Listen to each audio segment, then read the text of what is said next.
The Fordham Rams are off to their best start to a season since 1970. 10-1, looking to keep their 9-game win streak alive here on Sunday afternoon against the 1-9 Central Connecticut State Blue Devils on WFUV Sports. Welcome into the Rose Hill Gym. My name is Sam Davis alongside Thomas Aiello. And Thomas, the Rams, just 2 non-conference opponents left on the schedule. They're going to look to keep the good times rolling here this afternoon. Well, Sam, first of all, it's wonderful to be with you on this Sunday afternoon. Fordham Rams are 10-1. I'm in the color seat. You're in the play-by-play seat. Everything is swapping today. But, like you said, this Fordham team looking to keep it rolling here at home against Central Connecticut State, 1-9, a really rough start to their season so far. Fordham's won 9 straight games, like we mentioned, looking to win 10 straight for the first time in 32 years, 1990. That was the year the Fordham Rams also started 9-0 at home, something that they've already accomplished this year as well. Thomas, you really couldn't have asked for a better start to a season than Fordham's had so far this year. No, and I don't think if you dreamt about it, maybe drew it up on a piece of paper, just trying to map the whole thing out, it could have started like this. I mean, the start of the year, I was saying, maybe Fordham goes just above 500. They'll show marginal improvement. I think that's still a success. But they're 9-1 right now, or 10-1, excuse me. It's absurd what this team is doing at this level. And what a time to be a Fordham Ram. Given the outlook right now of the Atlantic 10, the Fordham Rams have a legitimate shot to win the entire thing. Fordham comes into this one a little bit fatigued. It's their 3rd game this week, the 4th game in 8 days for them. We saw that fatigue last game against Binghamton. They were up 13 points at halftime. Binghamton comes crawling back in the second half. A really sloppy game, 17 turnovers, 21 total fouls, but a win's a win, as Coach Ergo has said, and good teams find a way to win, even games when they're struggling shooting or struggling with those turnovers like Fordham did. Well, one thing this Fordham team reminds me of last year's Providence Friars team. They just turn it on at the absolute right time. It doesn't matter which part of the second half. When Fordham goes on, these patented runs that they go on, they just put the game away, and that's been the case so far here to start this season. I'm looking for that theme to continue today against the Central Connecticut State team. You mentioned Central Connecticut State. They got their first win of the season on Friday night against Dartmouth. It was their kind of a game, a low-scoring defensive affair. 59-50 was the final score. That's what they're going to look to repeat here today. They win the ball. They win games on stifling teams defensively. They're not going to blow the roof off the arena, scoring the basketball, just 61.1 points per game on the season, as both teams are out onto the court quickly here with the starting lineups. The usual 5 for Fordham. Darius Quisenberry, Kyle Rose, and Antrell Charlton are the guards, along with Khalid Moore and Abdu Simbila at the forward position. And meanwhile, for Central Connecticut State, the guards Jay Rogers, Nigel Scantleberry, and Kellen Amos. And meanwhile, the forwards Abdul Momo and Andre Snoddy for Central Connecticut State, the Blue Devils, as both teams are out onto the court. Central wearing their all-blue jerseys with blue shorts as well. They're going to be moving left to right. Fordham in their typical home white jerseys with maroon letters and numbers, as Abdu Simbila will jump up for the tip for the Rams, and he wins it. And we're underway here from the Rose Hill Gym. Here's Antrell Charlton at the top of the key for Fordham. Charlton, bounce pass to the right arc. Here's Kyle Rose.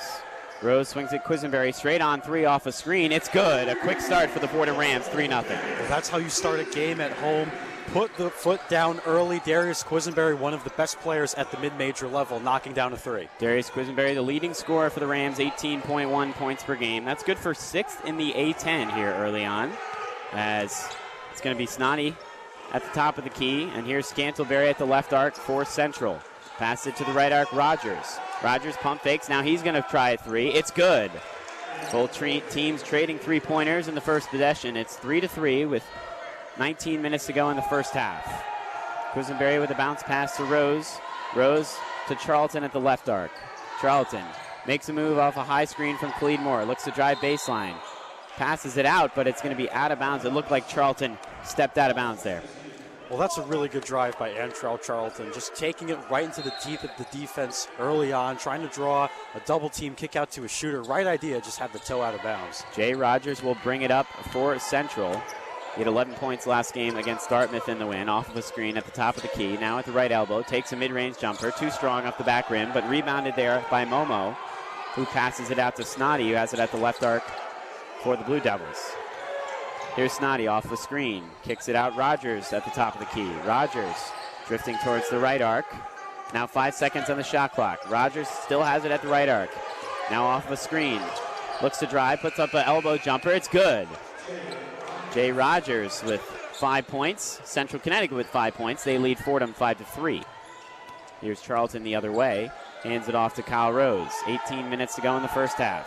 Quisenberry has it at the right hip, passes it to the right arc. Charlton now down into the post. Here's Simbila. Simbila pump fakes, puts it up, gets the floater to go. 5-5. That's a nice move by Abdou Simbila. He worked hard on that move all summer, just trying to add a little bit to his offensive game. Abdou Simbila, 2.4 blocks per game. That's first in the A-10. A strong defender, but can score the basketball as well. Here's Rogers' right arc three. Again, off the back rim, no good. Rebounded there by Quisenberry.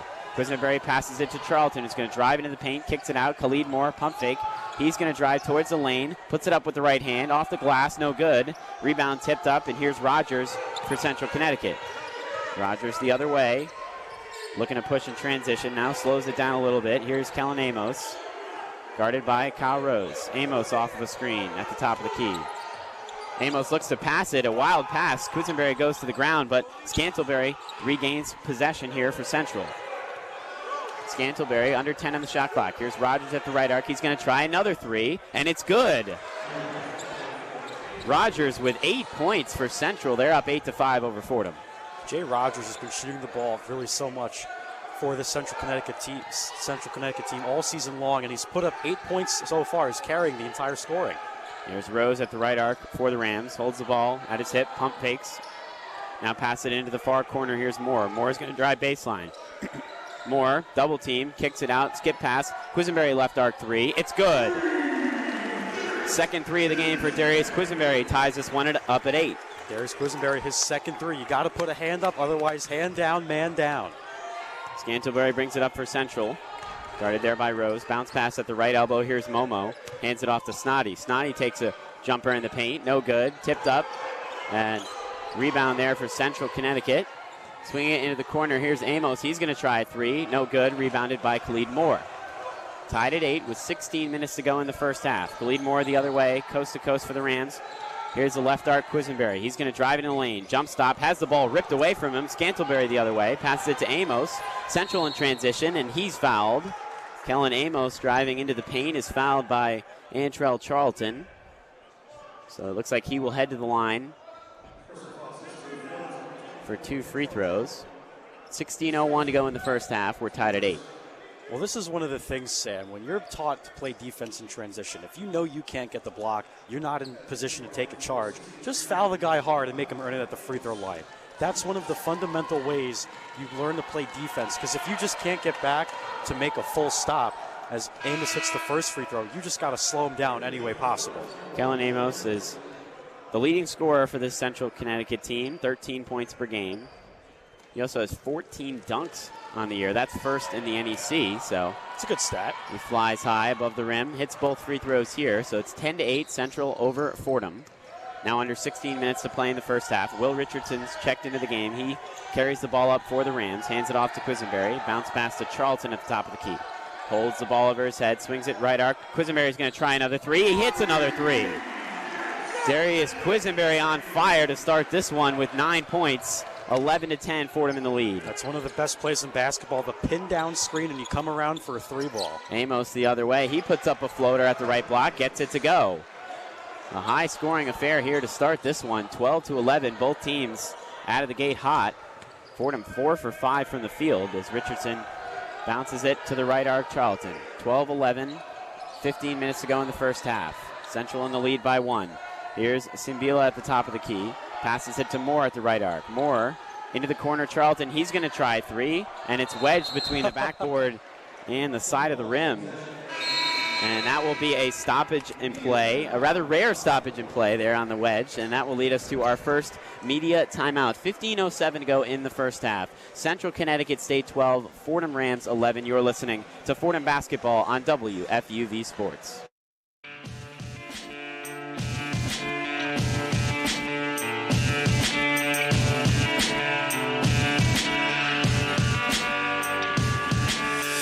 What's up, everyone? I'm Danny Scott. I'm Tyler Hu, and we're two of your hosts for WFUV's College Gridiron. We'll discuss all the best games from around the world of college football. We'll also talk about the rankings and give our thoughts on the Heisman race. We'll preview the best games of next week and give our score predictions. Keenan Troy and other co-hosts will join us as well. Tune in to College Gridiron wherever you get your podcast.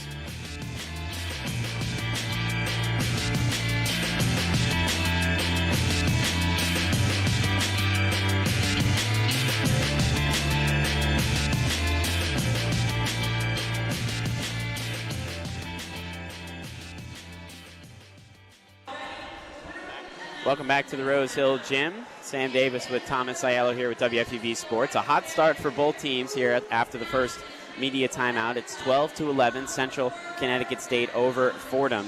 And Thomas, for Fordham, it's been Darius Quisenberry coming out of the gates on fire, 3 for 3 from behind the arc. The leading scorer of the Rams, so it's no surprise, but nevertheless a really impressive start for him in this one. Well, it's been the Darius Quisenberry show to start. Like you said, 3 of 3 from the field. All of them are 3 balls. He's got the 1 rebound. But what's most impressive to me, now I understand that Central Connecticut's 1-9 coming into this game. They were bottom 340-something in all of college basketball in offense and defensive rating. But they've come out aggressive. They got nothing to lose here. I think that's all you can ask for if you're Patrick Sellers going up against a really tough Fordham team. If you come out every single game extremely competitive, the record does not matter. If your group plays hard, plays tough, goes at it every single night, that's more than enough for Coach Sellers to be happy. I think he couldn't have drawn up a better start. You mentioned head coach Patrick Sellers, his second year with Central Connecticut State. Assistant all over the place, especially at UConn, helping them to a number of NCAA tournament teams. He was their associate head coach for a while. Yeah, so he's been all over the block, finally getting his opportunity as a head coach at his alma mater, Central Connecticut State. As the ball is back in for the Blue Devils, it's going to be Scantlebury bringing it up for Central, moving left to right.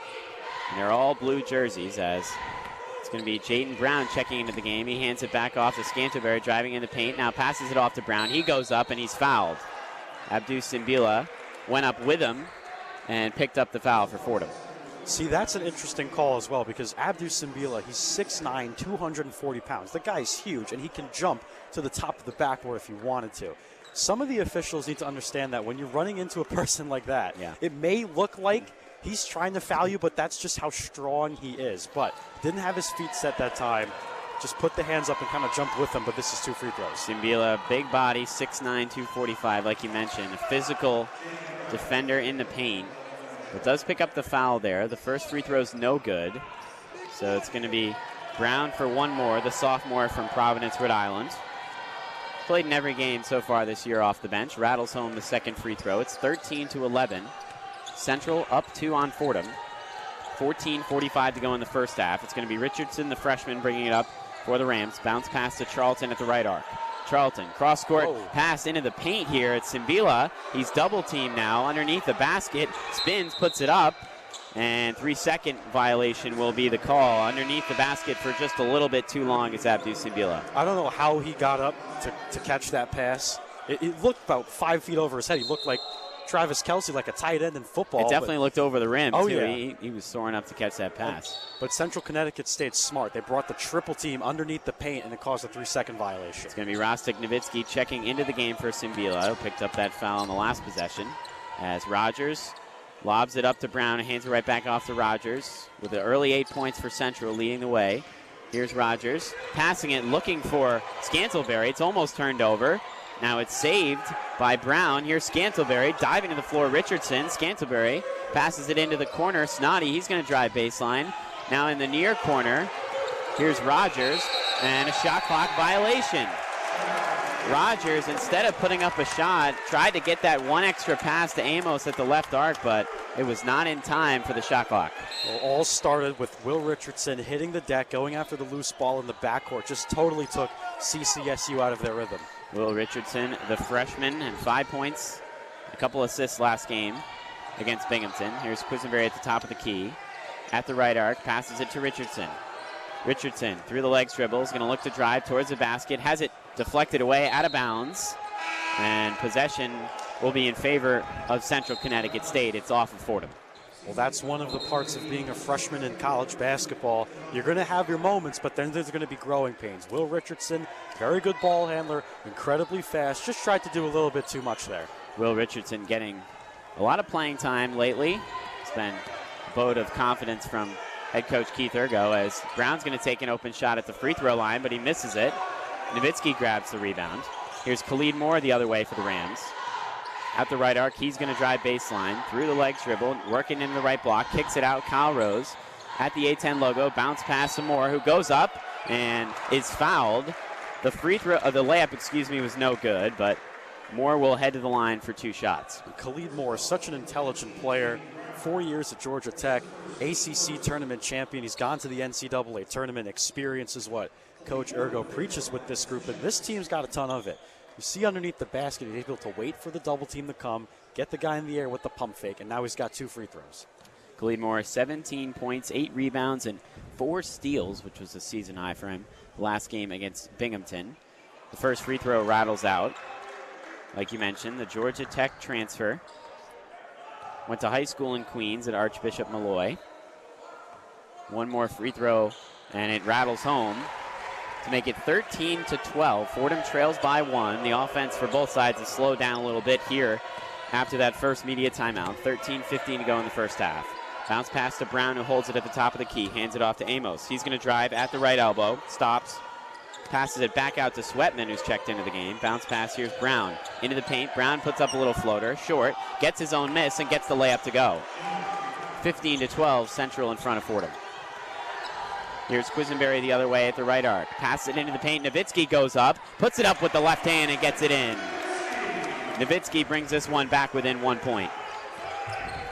Here's Sweatman the other way for Central. Brown at the top of the key. Holds it at his hip, looking around.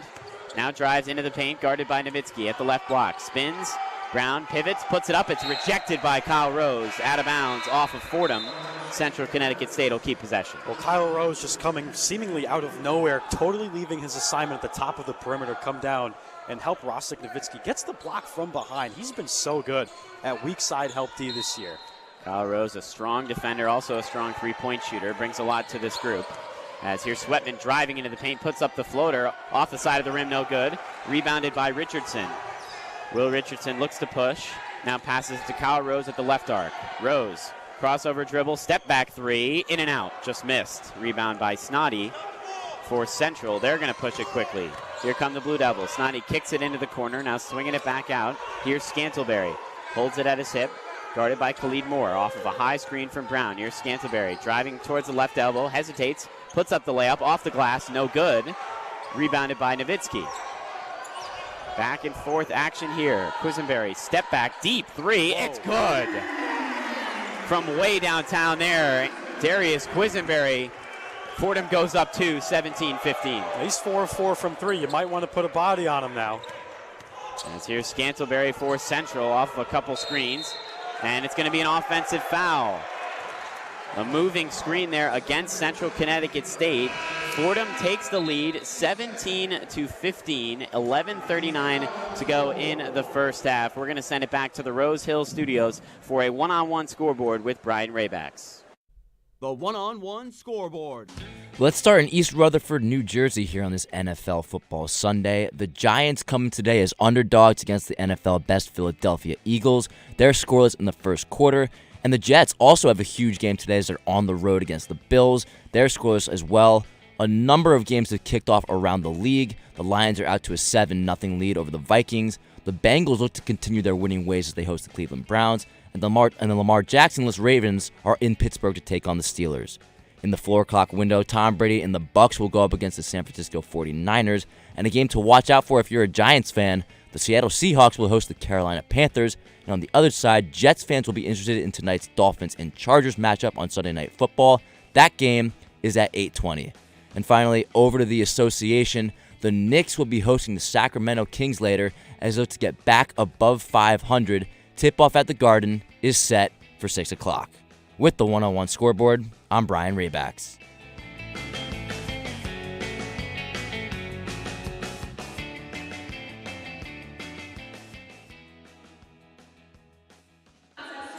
Thanks, Brian. Back at the Rose Hill Gym, 17-15, Fordham in front of Central Connecticut State. They just took the lead off of another Darius Quisenberry three. He's 4 for 4. All of those shots three-pointers, 12 points early on in the contest. And he's the leading scorer of this Rams team, but he averages, I shouldn't say only, but he averages 18 points per game. He's already got 12 here. There's 11:39 to go in the first half. A really hot start for DQ. Well, he's wired to score. He's one of the best scorers in the mid-major level, as I said earlier in the broadcast. Was one of the better guys in the portal in terms of doing that when he first came to Fordham.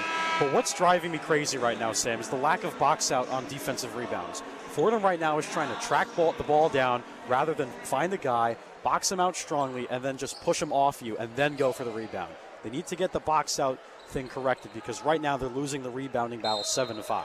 And Thomas, rebounding battle, incredibly important. Fordham's 8-0 when out-rebounding their opponents. So that's a very important part of Fordham's game as they'll look to correct that going forward. Ramad Dean checked into the game. He has it at the top of the key. Passes it down into the left block. Here's Nowitzki. Nowitzki spins, puts it up with the right hand, and it's in. It rattles home for Rostik Nowitzki, 19-15, Fordham in front. That's a good move by Rostik. Nowitzki was extremely raw last year offensively, but he's put that work in and he's coming alive. Rostik Nowitzki has shown those post moves the last couple of games. Came into today averaging 14 points per game in his last 3 contests. A basket here as it's Amos for Central Connecticut State at the left block, and a turnover. Antrell Charlton gets his hand in the passing lane. He's going to push it the other way for Fordham. Crossover move at the right arc, drives at the free throw line, mid-range jumper, it's good. That's Antrell Charlton's spot. That mid-range gives Fordham a 21-15 lead. Here's Scantleberry the other way, hands it off to Sweatman for Central. Off a high screen, here's Sweatman down into the left block. Breland under the basket, he puts it up and he's fouled. Trey Breland, the junior from Hamden, Connecticut, fouled there. He's going to head to the free throw line for 2 shots. Well, that was a good play by Central Connecticut. Get the ball underneath. Rostik Nowitzki's known to bite on the pump fakes. That was a really good move by Breland to get him up in the air. And he has incredible length, too, does Nowitzki. As the first free throw goes down, he could just stand like a tree, just keep his hands up, and then no one would be able to get around him or over him.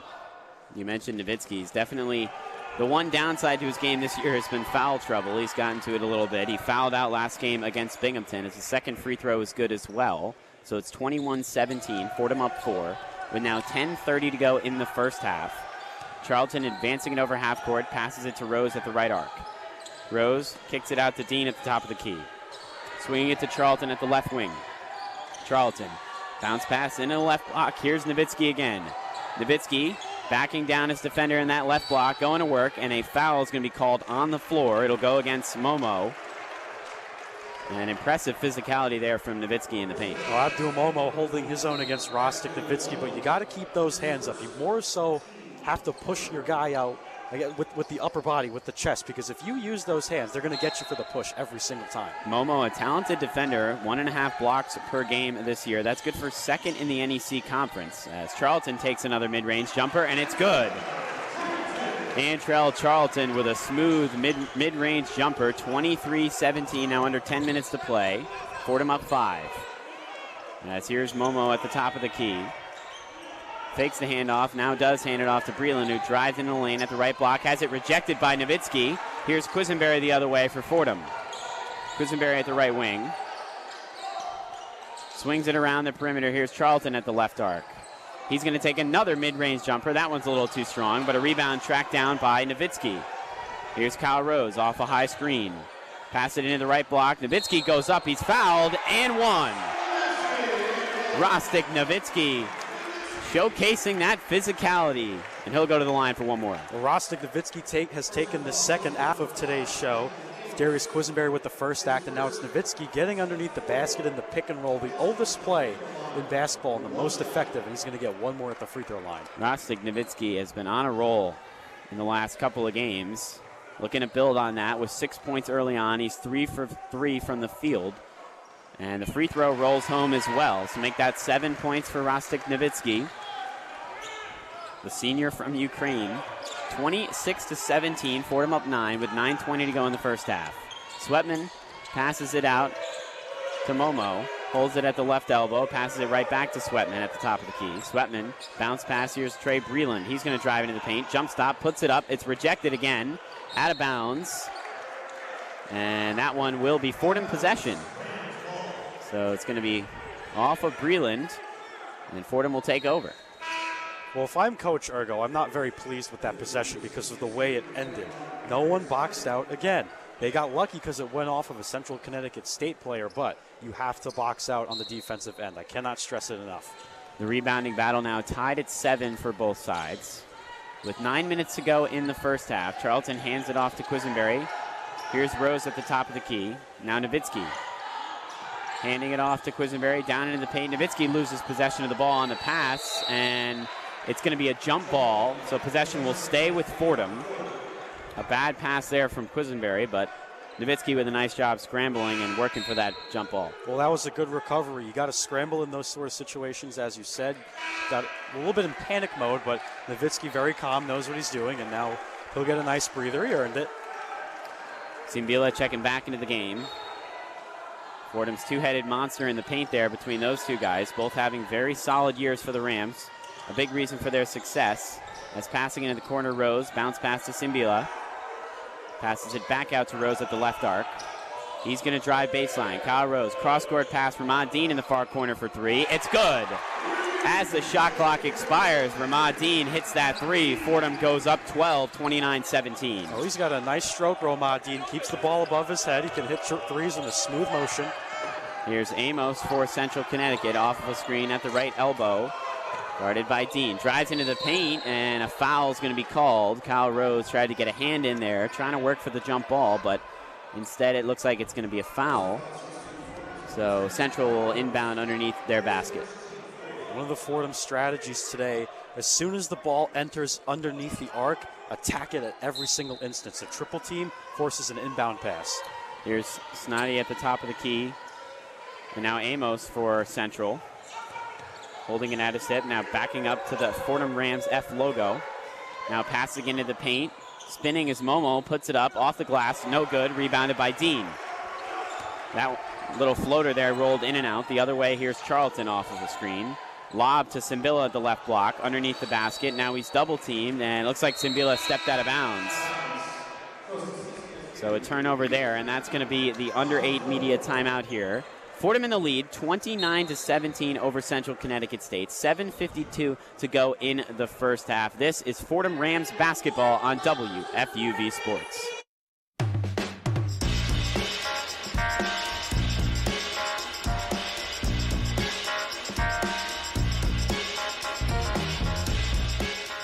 What's going on, everyone? This is Danny Scott, your New York Jets beat reporter.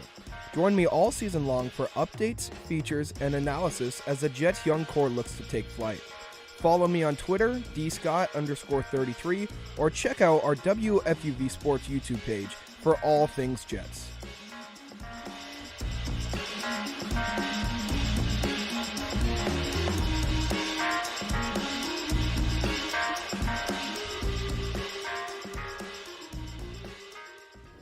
Hey everyone, this is Darius Quisenberry, guard for your Fordham Rams. You can listen to us all season long over on 90.7 FM, WFUV Sports, and YouTube Live. WFUV Sports, the flagship station of Fordham Athletics. Thanks, Darius, and he's really doing it all for us.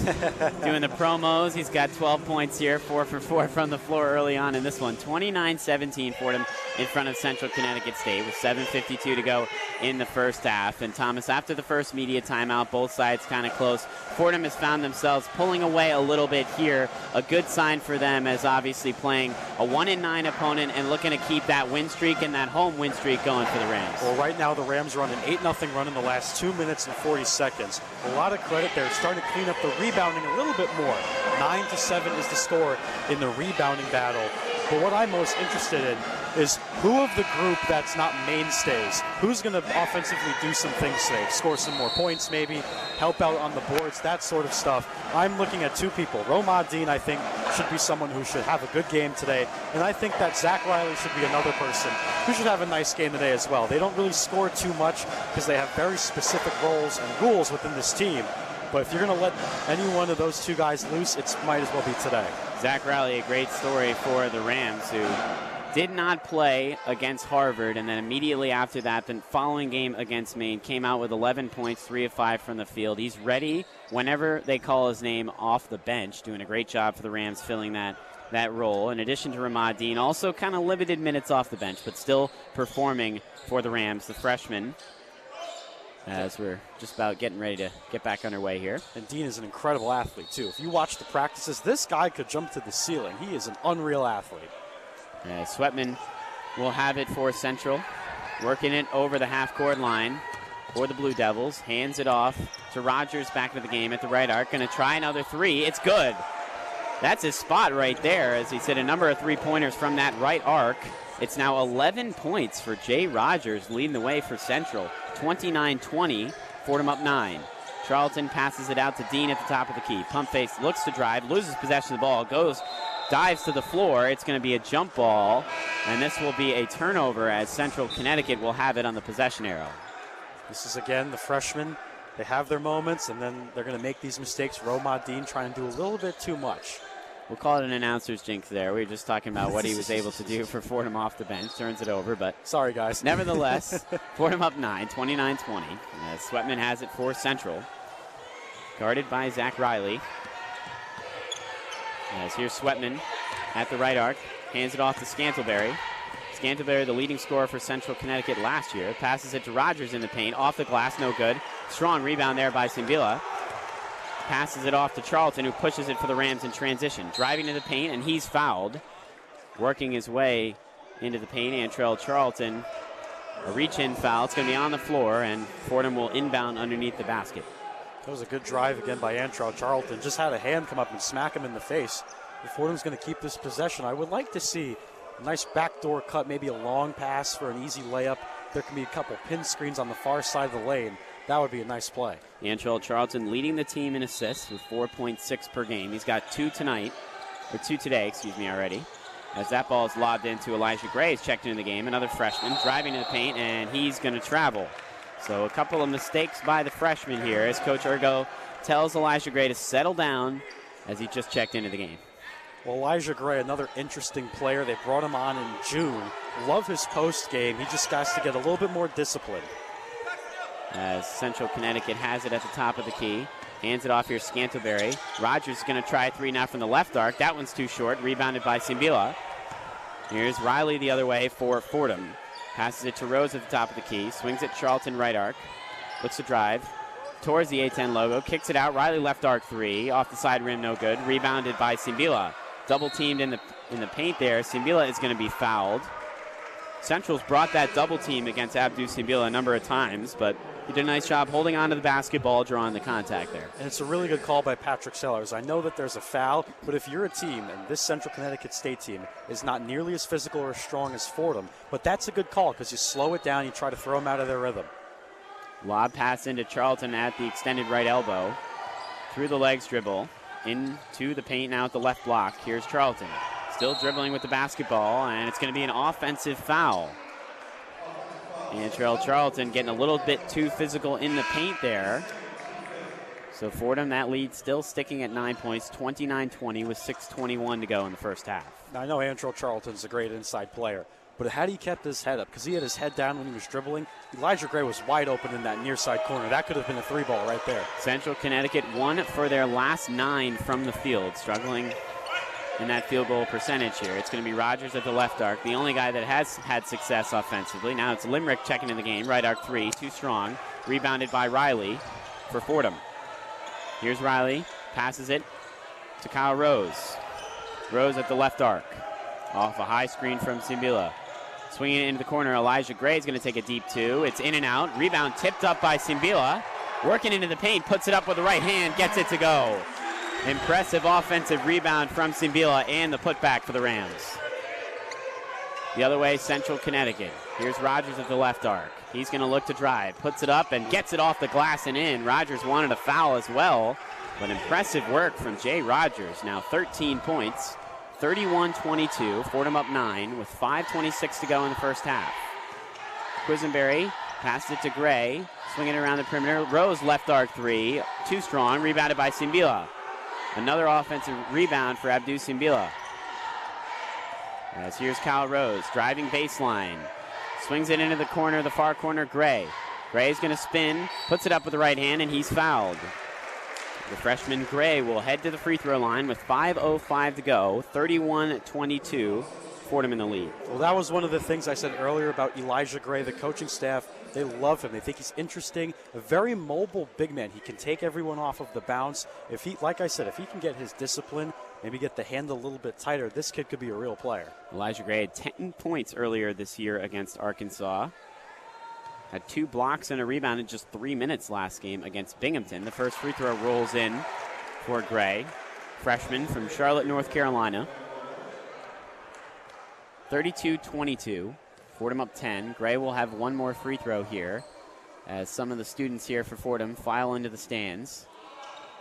Second free throw rolls home as well. Hope finals is treating everyone well. It's pajama day here is the theme, so a bunch of students showing up in their pajamas, rolling right out of bed, coming to the Rose Hill Gym. Scantlebury has it at the top of the key. Hands it off to Rogers, who swings it to Limerick at the right arc. Limerick is going to take a 3 here. Off the back rim, no good. Rebounded by Simbila. Quisenberry the other way. Quisenberry pivots, passes it towards the right arc. Now into the right block. Here's Simbila, guarded by Limerick. The double team comes, but he puts it up with the left hand, misses short. As here's Rogers the other way for the Blue Devils. Rogers at the top of the key. Rogers guarded by Simbila. Pass it into the corner, and Snoddy stepped out of bounds as he caught that pass. So a mistake there for Central Connecticut. Fordham will regain possession, up 11. Well, I want to go back to the missed 3 earlier, Sam. Elijah Gray came out on the perimeter. He didn't contest the shot. What he did was stunt at the ball. When you stunt at the ball, it forces your offensive matchup to throw themselves out of rhythm because you don't know what's coming. So that was a good job by him. Richardson at the right arc, lobbing it into the paint. Here's Simbila, and the ball is knocked away there from Limerick, but it's going to be a foul, it looks like, against Limerick. 4:15 to go in the first half, 33-22. Simbila has gotten a lot of attention in the paint, but 4 points and 5 rebounds early on for him. And now with Fordham in the bonus, it's going to be a 1-and-1 for Abdou Simbila. 7.6 rebounds per game. That leads the team. He's going to bounce this first free throw on the deck, spin the basketball and put it up, and it's good. So Simbila will have one more. We also have to give credit, Sam. His free throw shooting, so much better than it was last year. Nearly sub 60%. Right now, he's doing much better in that category, 75%. Simbila's made a lot of improvements overall from last year, but Coach Ergo still wants more from him, still thinks he can be even better than he's been so far this season. As it's going to be Rogers leading it over half court for Central. Pass it to Momo, fakes the handoff, now passes it to Snoddy at the right arc. Here's Rogers at the top of the key. Back to Snoddy. Back to Rogers. He's open for 3. That one rolls in and out. Rebounded by Simbila. Here's Will Richardson for Fordham. Off a high screen. Quisenberry left arc. 4-3. It's good. A deep 3 from Darius Quisenberry, who's locked in 5 for 5 from behind the arc with 15 points. And with under 4 minutes to play, that's going to lead to immediate timeout. 3:44 to play in the first half. Fordham's open up their lead, 38-22 over Central Connecticut State. You're listening to Fordham Rams basketball on WFUV Sports.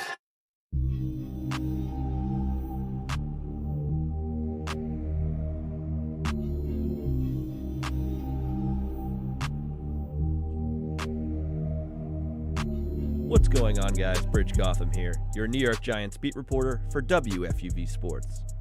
Be on the lookout for weekly reports and game recaps on WFUV's YouTube channel. We'll be covering the action all season long. Feel free to follow me on Twitter at BGBridge for updates throughout the games. For all things Big Blue, stay tuned all season long.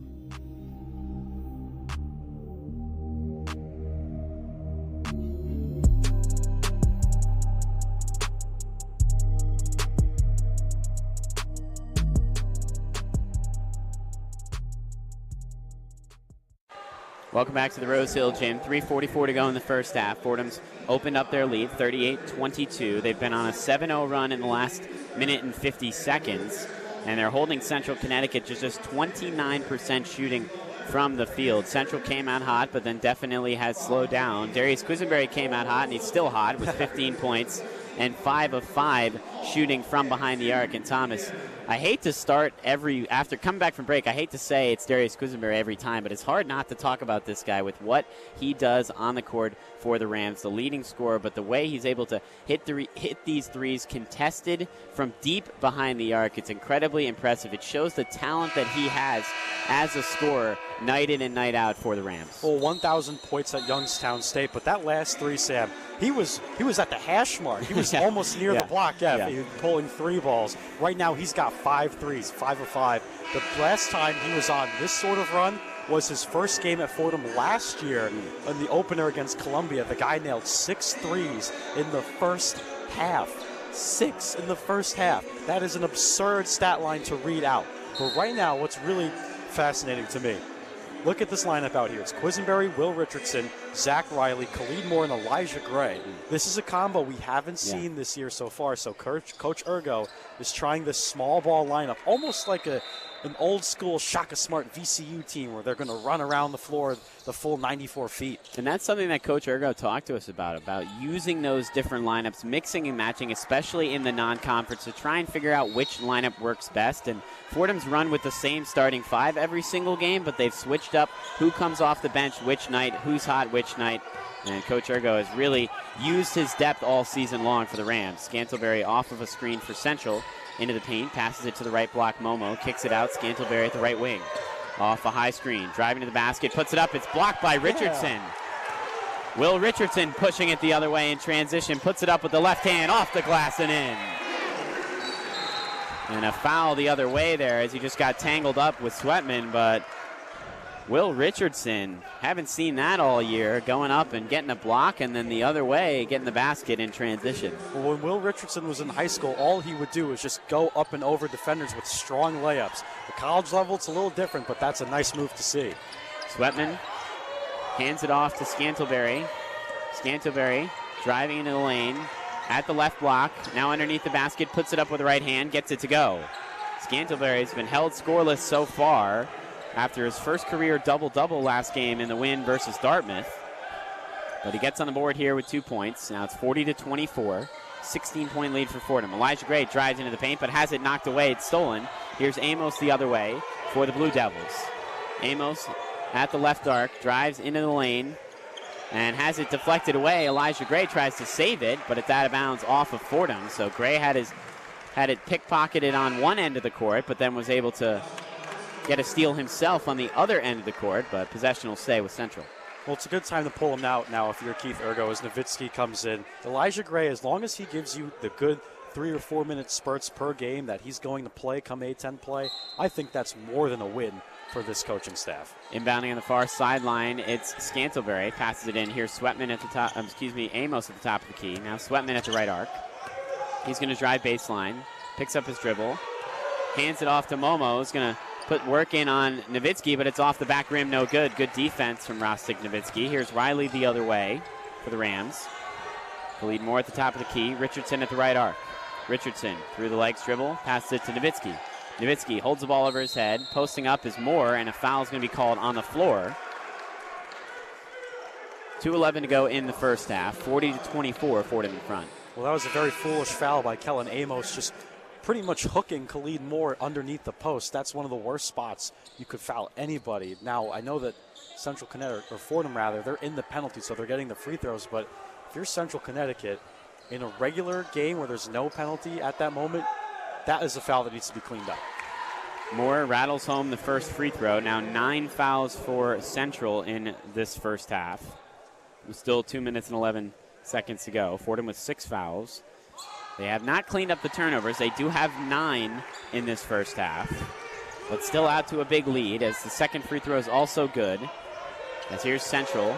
Scantleberry at the right arc. Driving to the paint, kicks it out. Left corner 3 for Rogers. It's no good. Rebounded by Nowitzki. Quisenberry the other way. Passing it into the corner. Here's Richardson for 3. Off the front of the rim, no good. Loose rebound is knocked away, and here's Rogers passing it ahead Into the corner, Sweatman off the screen. Pass it out. Snooty with the right arc three. No good. But an offensive rebound there by Sweatman. Here's Scantlebury driving to the paint. Off the glass, no good. But another offensive rebound. And finally, Central gets it to go. It's Momo with 1:30 to go. 42-26, Fordham in front. What the heck was that? There was no box out on that defensive end. It's driving me crazy, Sam. Multiple offensive rebounds for Central, but nevertheless, Fordham still with that big lead as Moore has it, and it's going to look to drive baseline here on Snoddy. Puts it up with the right hand, gets the floater to go. A soft touch there for Khalid Moore, 44-26. With now just about a minute to play in the first half. As it's going to be Rogers passing it off. Here's Scantlebury for Central at the top of the key. Swings it to Rogers, left arc. He's open for three. It's good. Jay Rogers, the sole bright spot for Central in this first half. He's got 16 points, leading all scorers, 44-29. With 40 seconds to go in the first half, Quisenberry has it at the Ram logo. Now at the right arc, takes a contested three. It's good. Are you kidding me with that shot from Darius Quisenberry? A fadeaway contested three makes it 47-29. He's locked in 6 for 6 from behind the arc. And it's going to be a stoppage in play here. A technical foul going against Coach Ergo. No, it's going against Antrell Charlton. Okay. Yeah. Antrell Charlton. I thought it might have been against Coach, but no, it's a tech. Not sure what that was about. Antrell Charlton not on the floor right now, currently on the bench. As it's a tech here. Confusing as to where that call was. Didn't hear what was being said. As the first free throw from Scantlebury is good. He'll have one more. It's better we don't know what he said. That's fair. We probably couldn't say it, depending on what he did say. As Scantlebury will have one more free throw with the technical foul, and Central will have possession. It's 47-30. Fordham up 17. So the technical, not a huge deal with Fordham with a big lead here with 25.7 seconds to go in the first half, and the shot clock off. Second free throw also good from Scantlebury. I love Nigel Scantlebury's free throw shooting form. It's so smooth, very clean when he lets it go off the southpaw. Excellent form and excellent technique. The leading scorer for Central last year, 10.4 points per game this year. As another stoppage. Not sure what this is about. Maybe an issue with the clock. Coach Ergo's giving an earful to the referee on the far side, who's up near the scorer's table. Does look like a clock issue. The clock did run when they put the ball back in play, but some confusion here. And so they're saying looks like an issue with the shot clock potentially. The shot clock is off. No, it should be off. It's underneath 30. And that's what we just heard the referee say there. Well, then we're going to have to pull out an old-fashioned stopwatch if that's the case. And I'm not sure what this stoppage is, but all three referees are going to huddle up briefly, but then now they're removed from the scorer's table. But both teams go to their bench for a real quick bonus timeout here, as Central will have possession for what will be most likely the final shot of the first half with the shot clock off. 47-31. Fordham in front. It's going to be Jay Rogers inbounding on the sideline right near us. Bounce pass into Sweatman. Sweatman will let some time run off this clock here at the Fordham Block F logo, guarded by Quisenberry. 18 points for Darius Quisenberry, leading the way for Fordham. Jay Rogers with 16 for Central Connecticut. As Sweatman is going to look to drive all the way to the basket, passes it off to Snoddy, who puts it up, off the glass and in. 2 seconds and one, and that's going to do it for the first half. 47-33, Fordham with the lead over Central Connecticut State. And for now, we're going to send it to the Rose Hill Studios for the one-on-one halftime report with Brian Raybacks. The one-on-one halftime report. Well, thanks, Sam, and welcome into the one-on-one halftime report. I am Brian Raybacks here in your Rose Hill Studios. Fordham currently leads Central Connecticut 47-33 at the half. Me and Danny Scott are here, and we will break down all of that action from the first half in the Rose Hill Gym. But before we get into that, we have a special guest on the line right now. We are joined by Bridge Gotham, our New York Giants beat reporter, on the phone. Bridge, how are you doing at MetLife? Okay, to say the least. How you guys doing, Brian? We're doing well. We're doing well. And the Giants today was it's a big game for them. They're currently trailing 14-0, I believe, to the Eagles. And Saquon Barkley, I want to talk about him first. Questionable coming in today, and from what I understand, he's been used limited today. And without him, as we saw last week against the Commanders, when he's not going, this offense is going to struggle. Has that been the case today?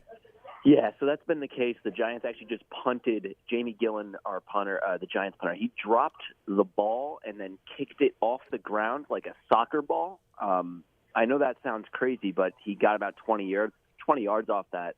But, yeah, to be clear, the punter caught the ball, dropped the ball. It bounced off the ground. He then kicked it soccer style. It went about 20 yards, and that's probably – that play sort of sums up the day for the Giants, down 14-0, 8:24 left in the second quarter.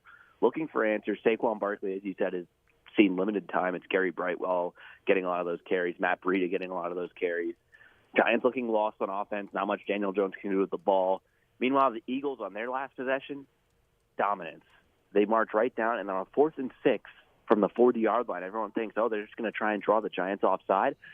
Jalen Hurts takes a deep shot to Devontae Smith, who catches a ball between two defenders and just takes it to the house. I mean, it's boys versus men on the field today. And for the Giants, who started 6-1, were 7-2, and now have lost.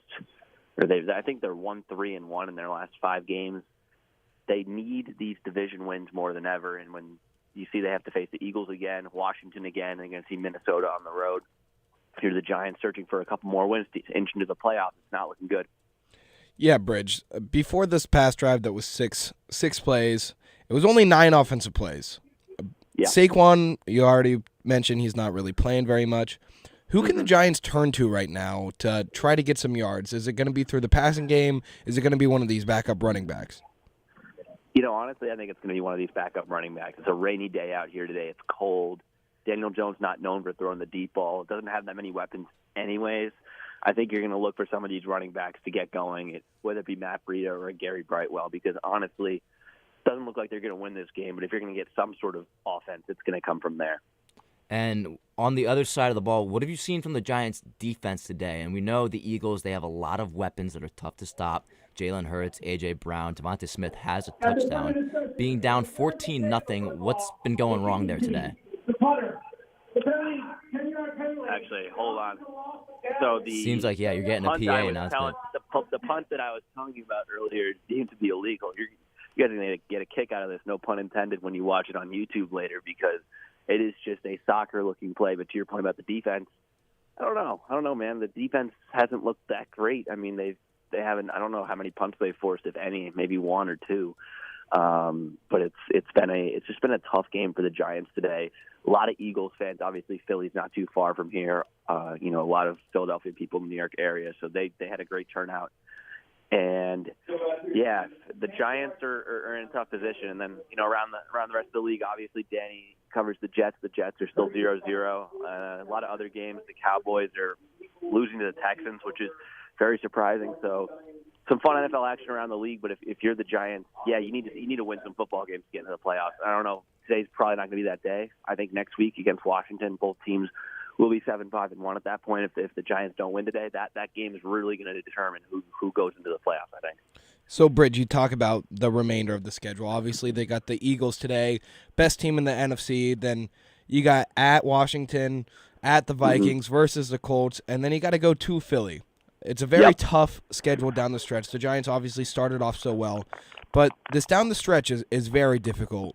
If you're looking at the schedule, how many games do you think the Giants can realistically win, and how many games do they need to win to get into that playoff race? Yes, that's a great question, Danny. And, so including today, they have 5 games left, I believe. And it's a really, really, really tough look because right now you have 7 wins, and my philosophy is you usually have to say, I think 10 wins is pretty much a guarantee. 9 gives you a good shot.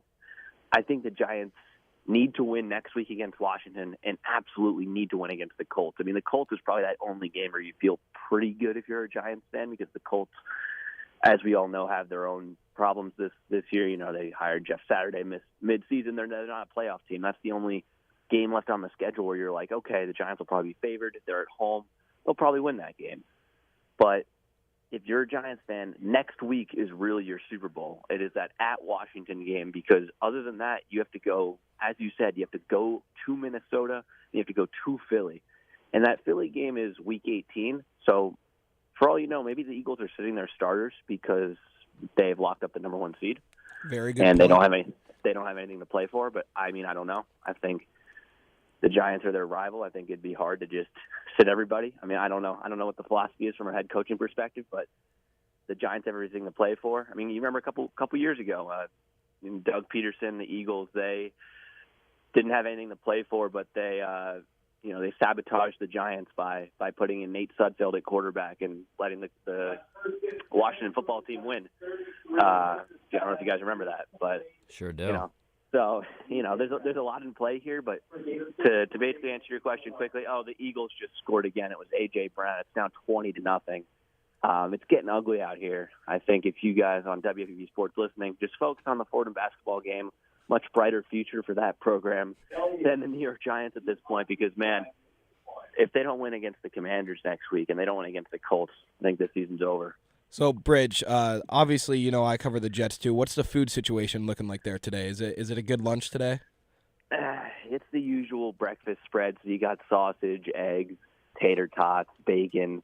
It's similar to what we have at the CAF at Fordham University Rose Hill. So, I mean, it gets the job done, but it's not, nothing too impressive, but it's solid. I assume it's usually similar with the Jets. Yeah. It's typically they do the breakfast and the lunch, but it's typically all right. Lunch yet. Yeah. Bridge, really quickly before we let you go, I want to focus on next week because regardless of the result today, and today's not looking good, next week against the Commanders on Sunday night is probably going to define their season. So with a game of that magnitude for the Giants, what are your thoughts going into that matchup? So there's a lot. First off, you tie against them last week, so you think on paper these teams are pretty even. You look at the quarterback situation, Heineke and Daniel Jones, a lot of similarities in terms of their play styles. But I think the X factor, what you guys were saying earlier, Saquon Barkley, getting limited time today. You need him to be healthy because your offense lives and dies by Saquon Barkley. If you don't have him, I mean, I don't know what you're going to do if you're the Giants. And it's a Sunday night. Washington's fans are going to be there. I mean, it's going to be a hell of an atmosphere, man. And you just have to hope that they can limit those big plays that the Commanders were able to make last week, like that 4th and whatever play where they threw it to Curtis Samuel. Like, that's a play. If you're the Giants defense, you can't be giving that up because it's late in the fourth quarter. The Commanders are on their own 40-yard line. You can't let Heineke get outside the pocket and make a play like that. So you got to be able to limit those plays. Get out to an early start, score early. That's one thing the Giants have struggled to do this season is they've always played from behind. Even in those early season games where they were winning, they played from behind against the Ravens, the Packers, the Bears. They weren't always in control of these games. So Jaguars too. So yes, a lot of pressure on the Giants, and even if they get into the playoffs, it'll likely be at that last sort of 7 seed. And the expectation's on a Super Bowl this year, but compared to last year and everything, new administration, new coach, new GM, you feel good about the progress the team is making. Awesome stuff. Bridge Gotham, our New York Giants beat reporter. Bridge, thank you for joining us here at halftime, and enjoy the rest of the game. I'll try. Appreciate it, guys. Good luck. Thank you, Bridge. So we got a nice little Giants report from Bridge at MetLife Stadium, but now we're going to transition back to Fordham men's basketball, and Fordham with a 47-33 lead. Brian Rebecks and Danny Scott here at the halftime show. So, Danny, overall, a good first half for the Rams. We saw them get out to kind of a slow start, but since then, they've just really pulled away, and now they lead by 14 at the half. Yeah, and we can thank Darius Quisenberry for that. I know Sam and Thomas already mentioned it before. They're getting tired of talking about him, but when you have a guy that's 6 for 6 from the three-point line in one half, it's incredible. He is by far the leader of this team, both offensively and just mentally. He's a fifth-year senior. Him and Khalid Moore have really kind of gelled together. Khalid obviously being a transfer student from a Power 5 school in Georgia Tech.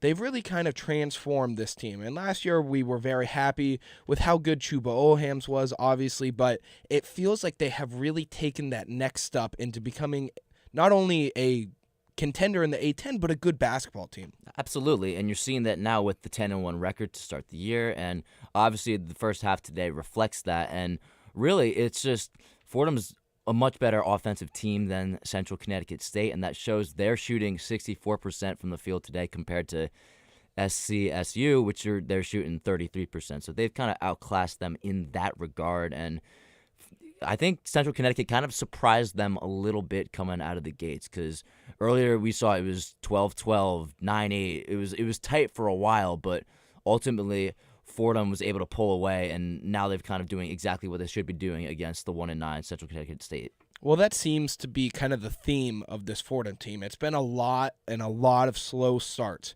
They don't really jump out on teams. They kind of hang with them for a little bit, and most of the time it's been the second half. I think before last game, they were down every single game going into halftime, and then they figure it out in the second half. But obviously last game, they were up playing very good basketball, and then finally they allow them to get back in and then turn it on in the last 5 minutes. Today, hopefully it's a little bit of a different story where, we're talking about how can this team come back? How can this team get back in this one? What do they need to do? Now, it's what can they do to keep on top? How can they extend this? And I think this is a very good test for what this Fordham team is going to be the rest of the way. You're up by 14 points at halftime. Can you get up by 20? Or are you going to allow them to get back in this one? Well, we'll see how the second half of action goes. Fordham with the 47-33 lead over the Central Connecticut State Blues Devils. That'll do it for the 101 halftime report. We're going to send it back now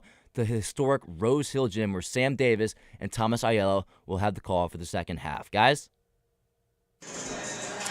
Thank you, Brian. Back here at the Rose Hill Gym with about 3 minutes to go before we get underway in the second half. 47-33, Fordham in front of Central Connecticut State. Looking at some of the stats from the first half, Fordham on fire offensively. 64% from the field, 53% from three. Leading the way, Darius Quisenberry, 18 points. And Thomas, the last three that he hit before halftime there was overshadowed a little bit by the technical foul and all the confusion with that, but a step back contested three, just incredibly impressive what Quisenberry has been able to do for this offense for the Rams in the first half. Well, my eyes were deceiving me. I thought we were watching a prime James Harden back in 2018, but no, it's Darius Quisenberry with that sidestep three, and he was a good 3 or 4 feet again from behind the three-point line. This guy has absolutely zero fear.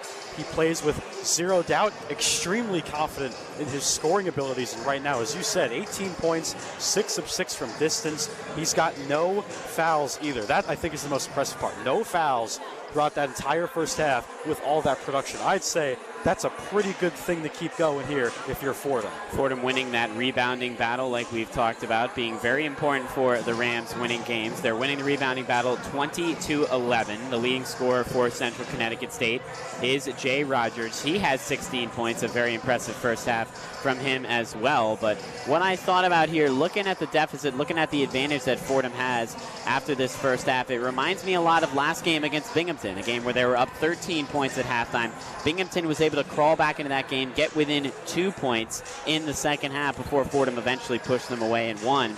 So coming out of this second half, Thomas, it's going to be very important for Fordham to kind of keep the foot on the gas, keep the offensive production. You don't expect to shoot 64%, but play solid defense, keep that lead where it is, if not extend it for Fordham to pull away here in the second half. Well, Fordham came out asleep in that second half against Binghamton. Yeah. That has to not be the case today. This Fordham team, their whole mantra is attitude, right? That's their whole mantra. Come out with a good attitude. That's how you build a culture. Fordham, there's 3 things I want you and the listeners at home to keep in mind. Is rules, roles, responsibilities. Those are the 3 things that are going to have to come out of this second half, because this is the second to last tune-up, Sam, before the Atlantic 10. Now, the Atlantic 10 as a whole has been a disaster class to start the year. There's been a number of bad losses from a lot of the teams who we thought would be really good. If you're Fordham, the window has opened for you to make real noise in the conference. Things like the second half slumps coming out of the break, things like the turnovers, the rebounding, the box outs, all of these little things, they need to get tuned up in this game and their next game against Virginia Military Institute. those need to be cleaned up because the A-10 is a whole nother beast. And for Central Connecticut, look, you're overmatched. Let's not hide it. They're 1-9, but let's put some context to it as well. This Central Connecticut State team's out-of-conference schedule. Here are some of the big games: St. John's, UMass, Rutgers, Holy Cross, Lafayette, and Quinnipiac. So they're 1-9, yes, but it's not like they're playing cupcake teams. Yeah. These are some quality teams in quality conferences. If you're Pat Sellers and you're Central Connecticut State, if anything, this is good for the long run. As we are back underway in the second half. That's Thomas Aiello. I'm Sam Davis here with WFUV Sports. Fordham moving left to right to begin this second half. Bounce pass to Quisenberry. Into the paint, kicks it out into the corner. Rose for three. No good. Rolls in and out. And a foul on the offensive rebound will go against Abdou Simbila. It's his second. Central will have possession. Abdou Simbila, again, really strong. Tries to go for every single loose ball, but you got to understand you can't put yourself over the back of the offensive player. As it'll be Scantlebury leading it up for Central. Hands it off to Amos at the right arc for the Blue Devils. Passes it to the left arc. Here's Rogers off the high screen. Rogers just inside the three-point line. Gets the two-pointer to go. Picking up where he left off. Now 18 points for Jay Rogers. 35-47. So Fordham up 12 now as Charlton works it over half court. Has it at the Fordham F logo. Off a screen from Simbila. Crossover move, drives towards the A-10 logo, kicks it out, left arc three, Moore, it's good. Nothing but net there for Khalid Moore, 50-35, 19:04, very beginning of the second half. And Khalid Moore's been relatively quiet today, 8 points, hasn't been needed that much in most of the games, or at least in this game today, but most of the games he's been super active.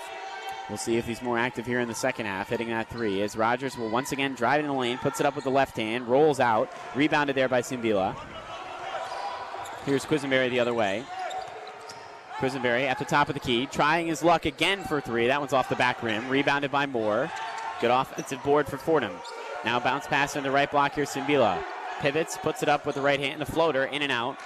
Rebound tipped up, and Central will have it. Here's Scantlebury the other way. Scantlebury looking to drive coast to coast. Has it in the far corner. Hands it off to Amos. Now back to Scantlebury at the top of the key.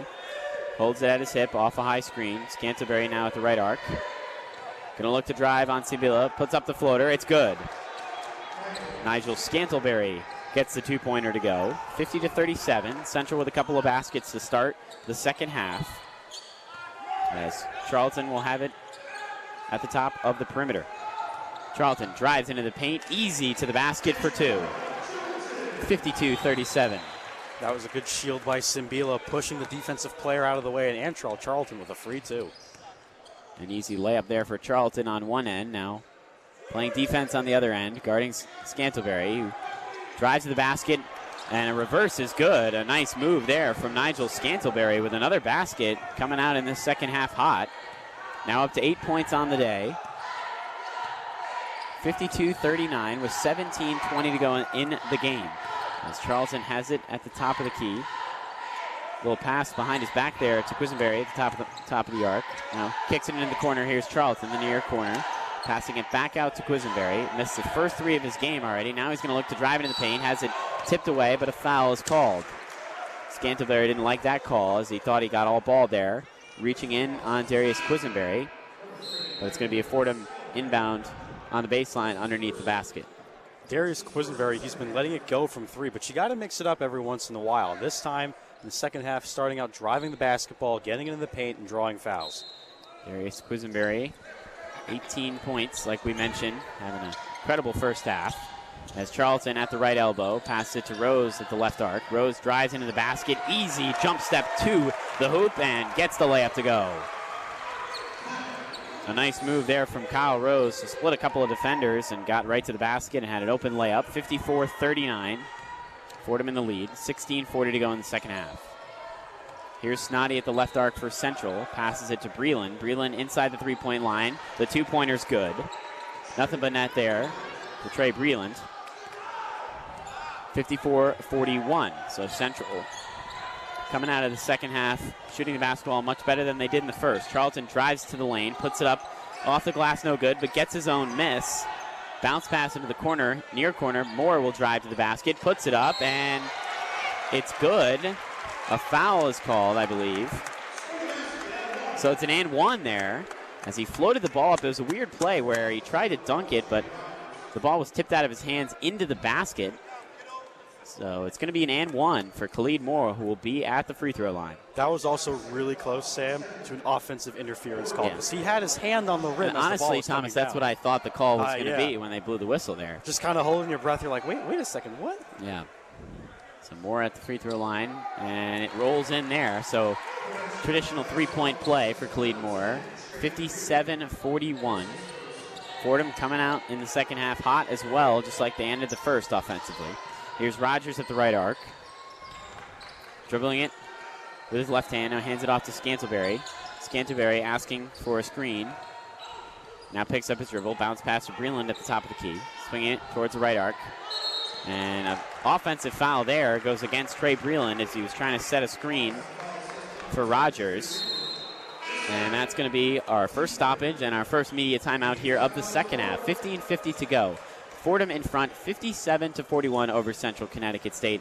You're listening to Fordham Rams basketball on WFUV Sports.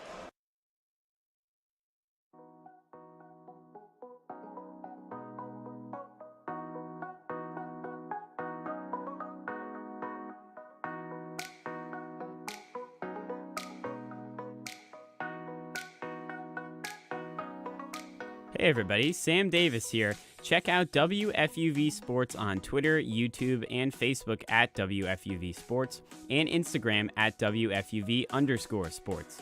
There you can find all of our content from our beat reporters covering all the New York professional sports, as well as clips and full shows from One on One, New York's longest running sports call-in show. For everything WFUV Sports, follow us on our socials.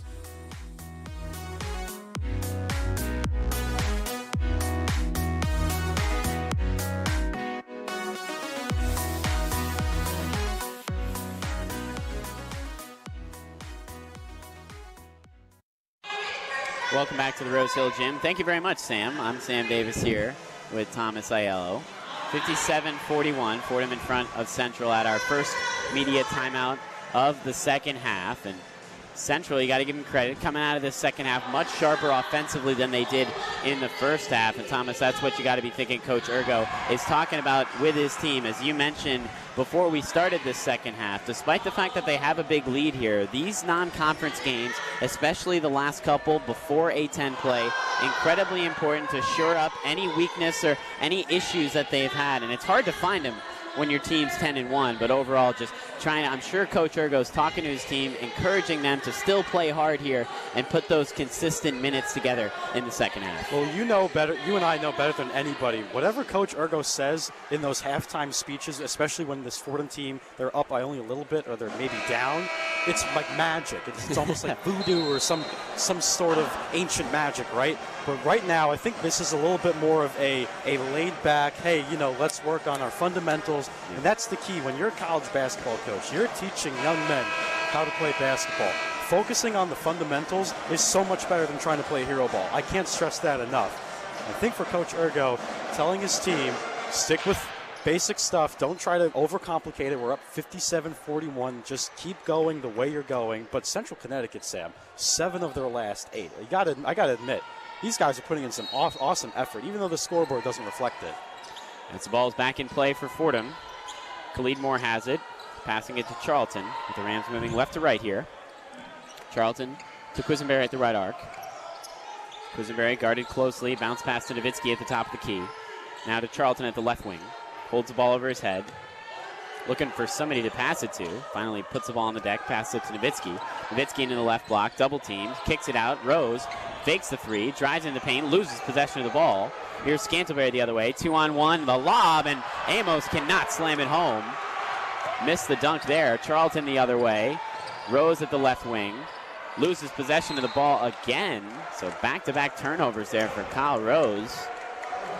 Not usually like him, a guy that is pretty much sure-handed but makes a couple of mistakes there. Well, the first time he thought about shooting it, he was wide open. Nobody was near him, and that second time tried to get a little too much on that last play. Got to think Kyle Rose second-guessing himself a little bit there. 0 for now. 3 from behind the arc, as it's going to be a foul now, like you said, against Kyle Rose. Rose, a very talented three-point shooter, still 41% on the season, but the past 3 or 4 games, it's been a little bit of a struggle for him behind the arc, especially efficiency-wise. He's 0 for 3 today. It's going to be Brown at the top of the key for Central.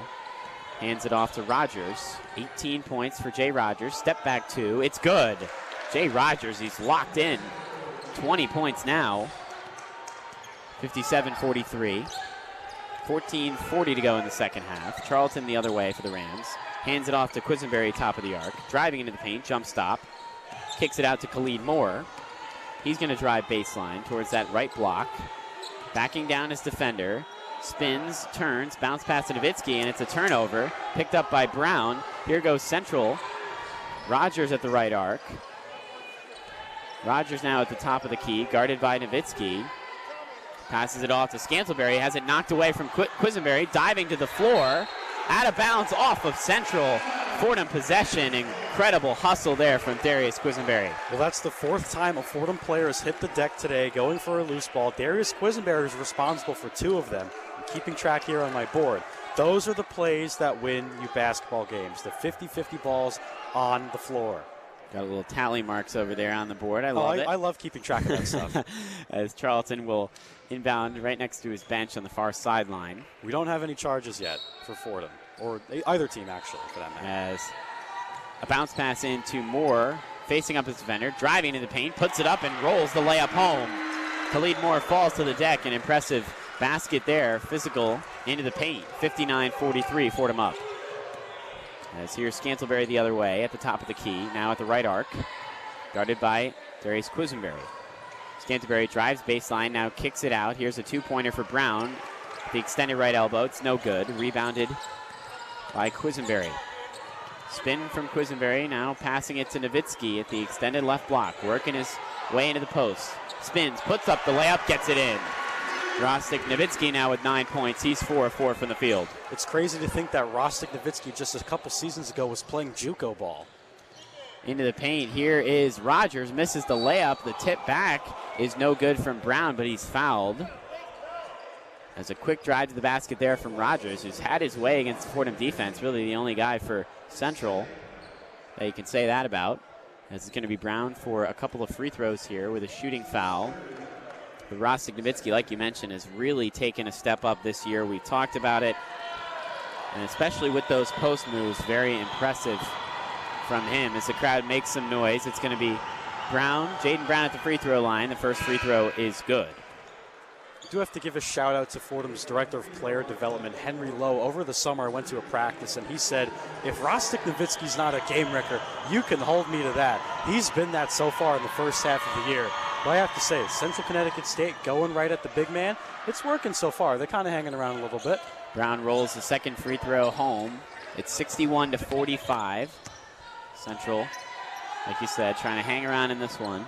As it's Quisenberry at the right arc for the Rams. Pass it to Charlton. Charlton through the legs dribble, mid-range jumper, off the front rim, too short, rebounded by Nowitzki. Here's Richardson passing it off to Quisenberry. Quisenberry guarded closely there beyond the arc. It's going to be Charlton at the top of the key, off a screen. Driving to the paint. Far corner 3, Richardson, it's good. The freshman Will Richardson drains the three-pointer, 64-45. Here's Rogers the other way for CCSU. At the left arc. Now at the top of the key. He's going to take a 3 there. Off the side rim, no good. Rebound tipped up, and it's going to be a foul on the rebound as Snoddy had position underneath the basket. It's going to go against Antrell Charlton for a push there. 12:30 to go. 64-45, Fordham in front. Sam, I'm going to say it again. No one boxed out. The lack of box outs from this Fordham team. What do you expect to happen when you push the guy in front of you going for a rebound? You're going to get called for a foul every time. Snoddy with great positioning there and a lack of box out for the Rams. They're still winning that rebounding battle, 26-15, but it's about improving the fundamentals like we talked about in a game like this. Snoddy with a step back deep 3 off the side rim, rebounded by Quisenberry. Here's Darius Quisenberry pushing it up for the Rams, driving into the paint. Now a pump fake, holds onto it, puts up a fadeaway jump shot, but before that it's going to be a 3-second violation as he held the ball in the paint there too long with 12:06 to go. Cardinal sin, one of the cardinal sins of being a guard in basketball, you should never, ever, ever pick up your dribble, especially when you get into trouble. You need to be able to get out of it. One of the few mistakes Quisenberry's made all day. 18 points for him as Rogers is going to look to drive into the paint at the left block, but he traveled. Otherwise, a great game for Jay Rogers, but a turnover there, and that's going to lead us to another media timeout with 11:53 to go in the second half. 64-45, Fordham in front of Central Connecticut State. We're going to send it back to the Rose Hill Studios for the one-on-one scoreboard with Brian Raybacks. The one-on-one scoreboard. The Giants got off to a rough start, but a touchdown from Isaiah Hodgins has got them on the board. Giants still trail the Eagles 21-7 nearing the half. Up north, the Jets and Bills are still scoreless as they battle through the rain up there. Around the league, the Lions lead the Vikings 14-7. The Bengals are out to a 7-3 lead over the Browns thanks to a Jamar Chase touchdown. And the Ravens, no Lamar Jackson, but they currently hold a 13-7 advantage over the Pittsburgh Steelers. And in the 4 o'clock window, a number of games with playoff implications. We have a battle between two division leaders with the Buccaneers and the 49ers. A game to watch out for if you're a Giants fan, the Seahawks will host the Carolina Panthers as Seattle's in the thick of the wild card race. And on the other side, Jets fans will have a vested interest in tonight's Dolphins and Chargers matchup on Sunday Night Football. That game is set for 8:20. And finally, over to the association, the Knicks are in action at the Garden later today as they will host the Sacramento Kings with tip-off set for 6 p.m. With the one-on-one scoreboard, I'm Brian Raybacks.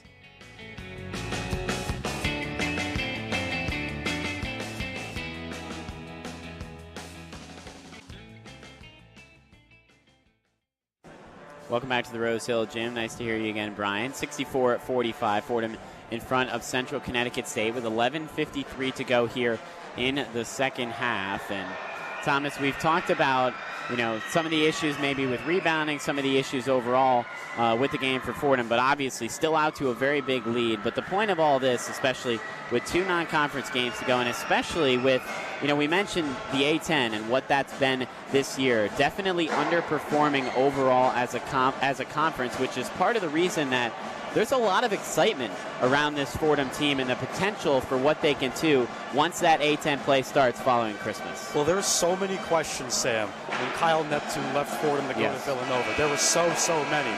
But if you watched the team closely last year like we did, you could see that Keith Ergo was very much involved in building the program beyond culture, just the recruiting, some of the things that they were doing. And out of those timeouts last year, Neptune would just go to the side with just Keith Ergo, and he would only discuss what to do with him. None of those other assistants, Trey Woodall, Ron Ramon, none of them would be involved. It would just be Neptune and Ergo, but it seems as if the real coach, quote unquote, is now in the Rose Hill Gym. But going back to your point, the Atlantic 10, what a time to be a Fordham Ram. You have so many opportunities. A lot of opportunities for Fordham. We finished 16-16 last year. Won an A-10 tournament game as well. As Rose passes it, lobs it into the paint. Here's Nowitzki at the right arc as we're back underway. Right block, and he slams it home. Rostik Nowitzki out of nowhere, spin move, and dunks that one home. And another impressive post move from the big man, 66-45. Fordham opening up a 21-point lead here in the second half. As it's Momo passing it to Sweatman at the left arc. Sweatman at the top of the key, behind the back dribble. High screen there. He's going to take a mid-range jumper. And way off the mark is that one. Kyle Rose will slow things down here for Fordham.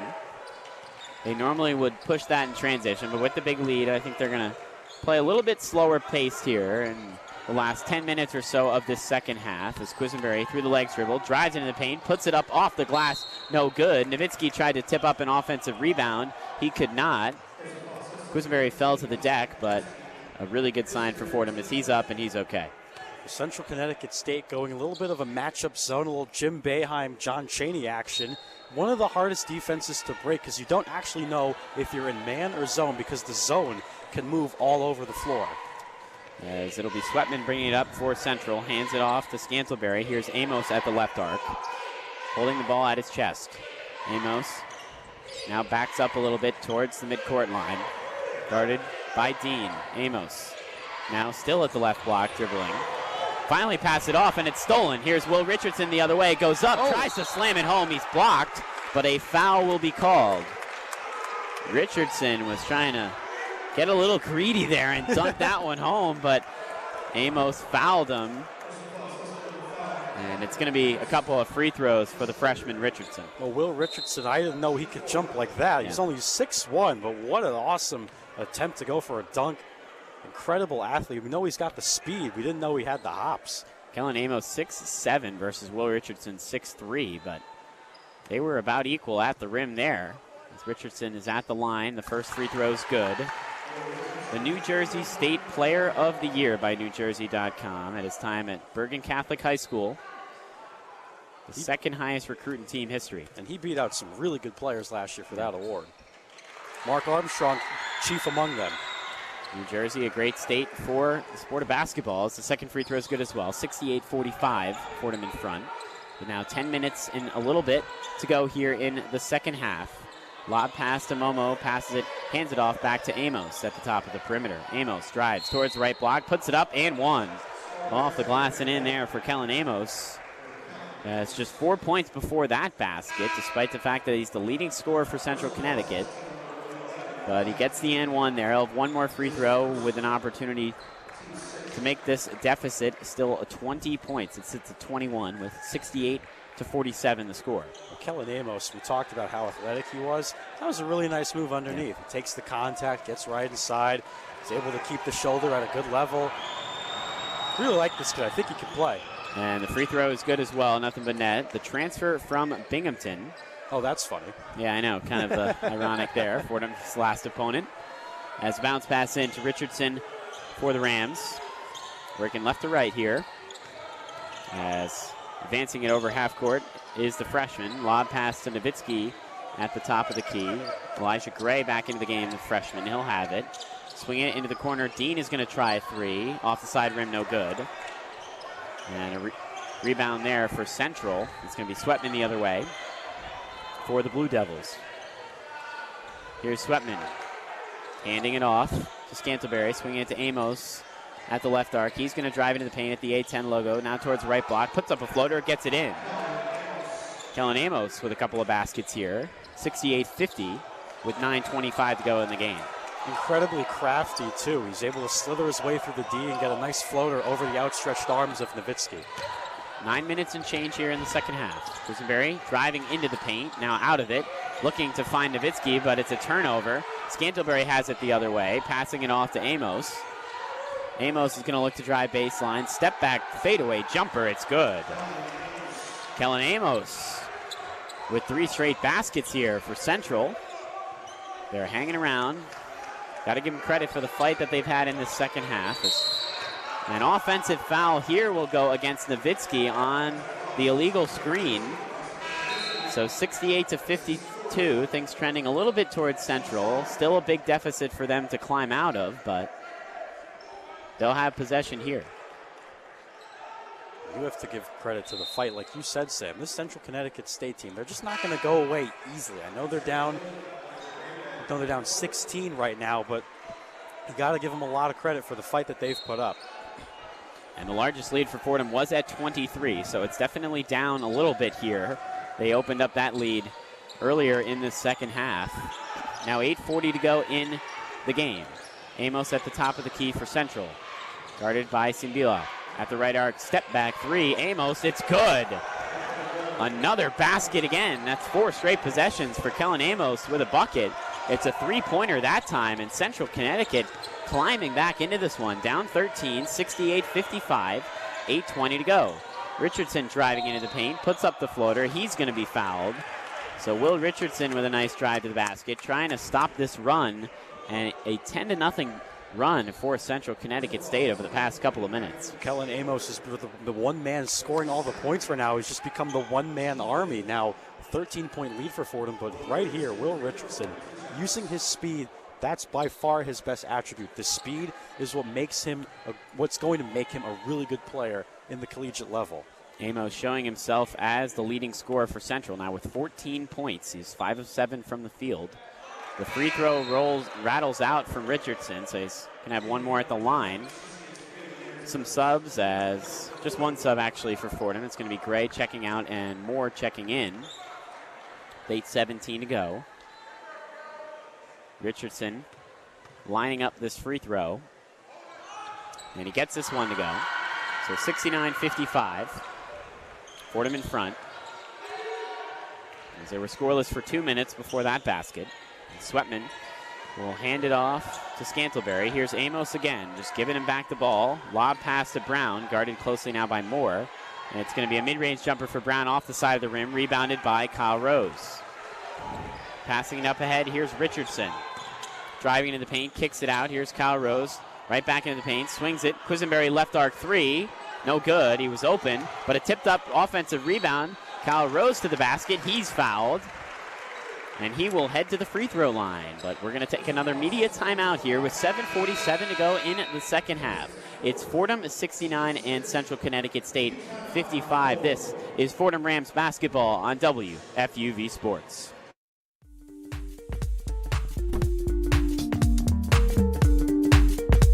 Hi, I'm Michael Calamari, reminding you to tune into New York's longest-running sports call-in show, One on One. Catch all the breaking sports news, hot takes, inside scoops from our beat reporters, and interviews with people around the world of sports. One-on-One airs every Saturday from 11 a.m. to 2 p.m. on YouTube Live, and once again at night from 11 p.m. to 2 a.m. on 90.7 FM. Want more One-on-One? Catch our Wednesday edition of the show, One-on-One nightly from 8:30 p.m. to 10 p.m. on Twitter and YouTube Live. Join the conversation and tune in to One-on-One, New York's longest-running sports call-in show.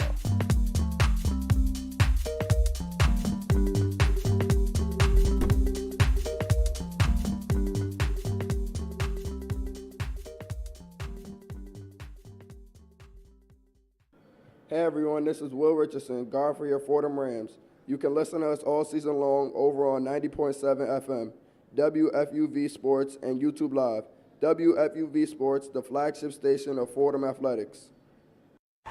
Welcome back to the Rose Hill Gym. Thank you very much, Will Richardson, the freshman, giving us a little promo there. 69-55, Fordham in front of Central Connecticut State here with under 8 minutes to go in the second half. And if you look at the score, you think, okay, it's a blowout. Fordham's had control, but they were once up 23 points in this game. So Central's worked their way back into it a little bit. They've been hot here over the last couple of minutes, and Fordham is going to have to work on trying to stave them off for the remaining 7 minutes, trying to continue to play what Coach Ergo preaches is 40 minutes of consistent Fordham Rams basketball. Well, here's another wrinkle into this mix, Sam. Antrell Charlton and Rostik Nowitzki, 4 fouls apiece.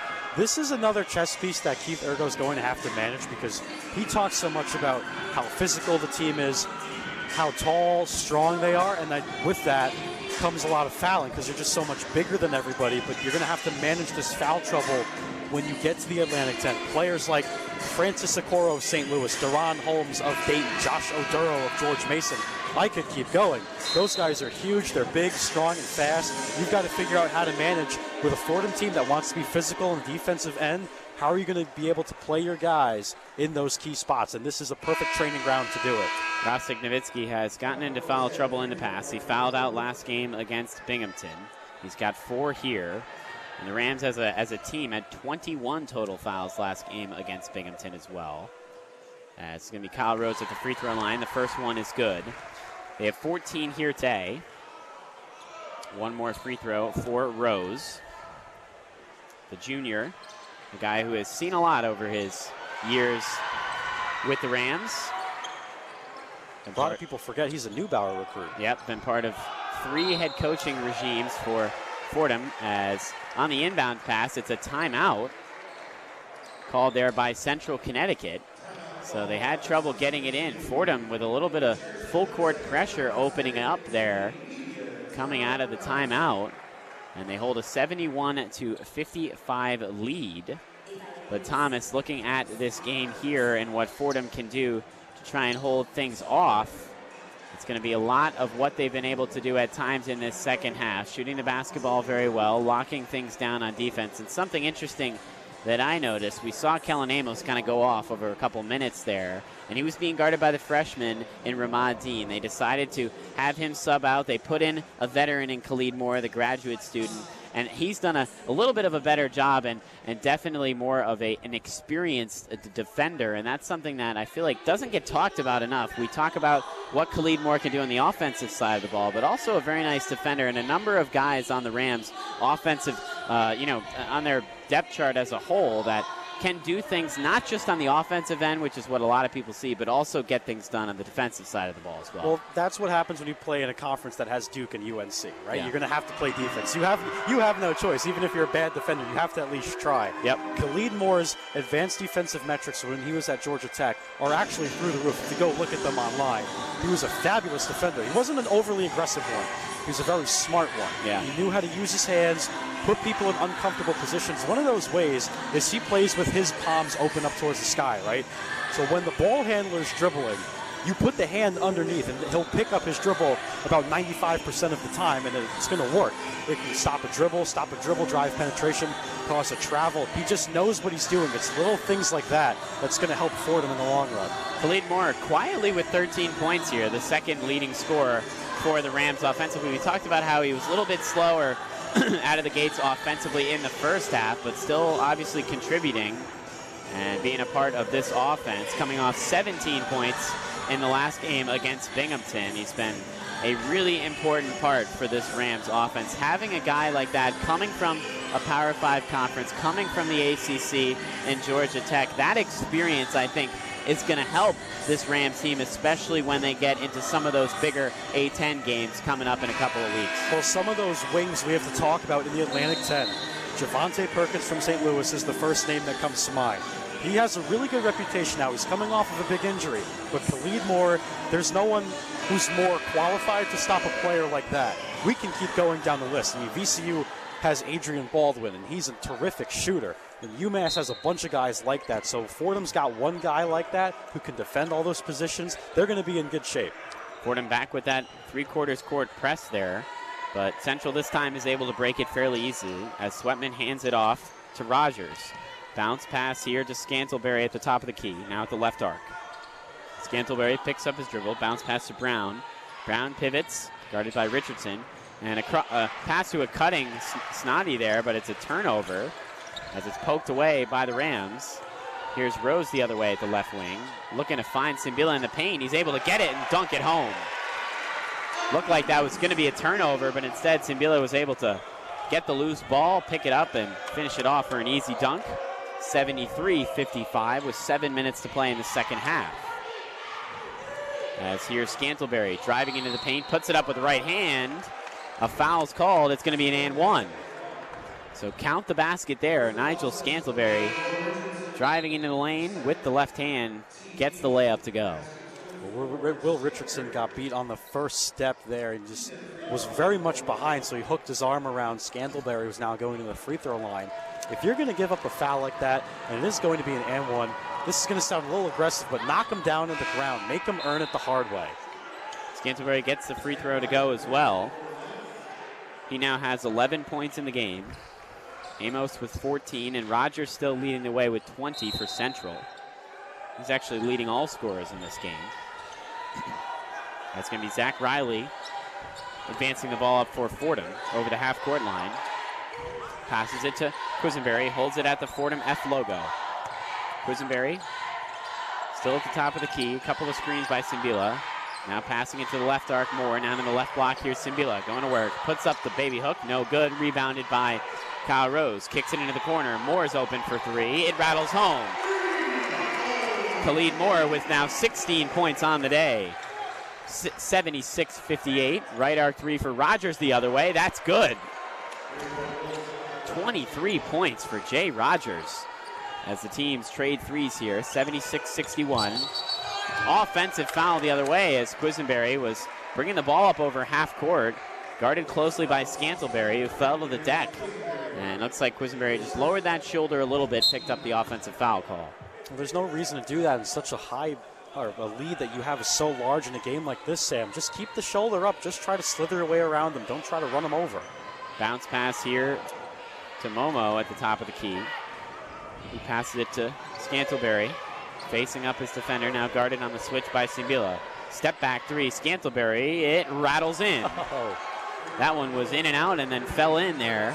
Another three-pointer for Central, and all of a sudden, the lead for Fordham down to 12, 76-64. As Quisenberry at the top of the key at the Fordham F logo. Drives into the paint, kicks it out. Kyle Rose, near corner three. It's in and out. Soaring in for the rebound. In the putback, Khalid Moore. What a play by Moore, who now has 18 points for Fordham. Not so quiet now, huh, Sam? Into the paint. It's Momo, puts it up. And is that an and one? It looks like it is. So the team's trading baskets here. Fordham's largest lead in this one was 23 points. It's now down to 12 in the second half. All of that's occurred within about a 5-minute stretch. 5:18 to go, 78-66. It's going to be Momo at the line for one more. Abdul Momo, the sophomore from New Jersey. The free throw there is good. Abdul Momo's had a nice game. He's done some good things defensively, contesting shots, making things hard underneath. The points don't reflect it, but he plays a nice role for the Central Connecticut State team. He is leading the team in rebounds with 5. He had 10 last game against Binghamton. That was a career high for him.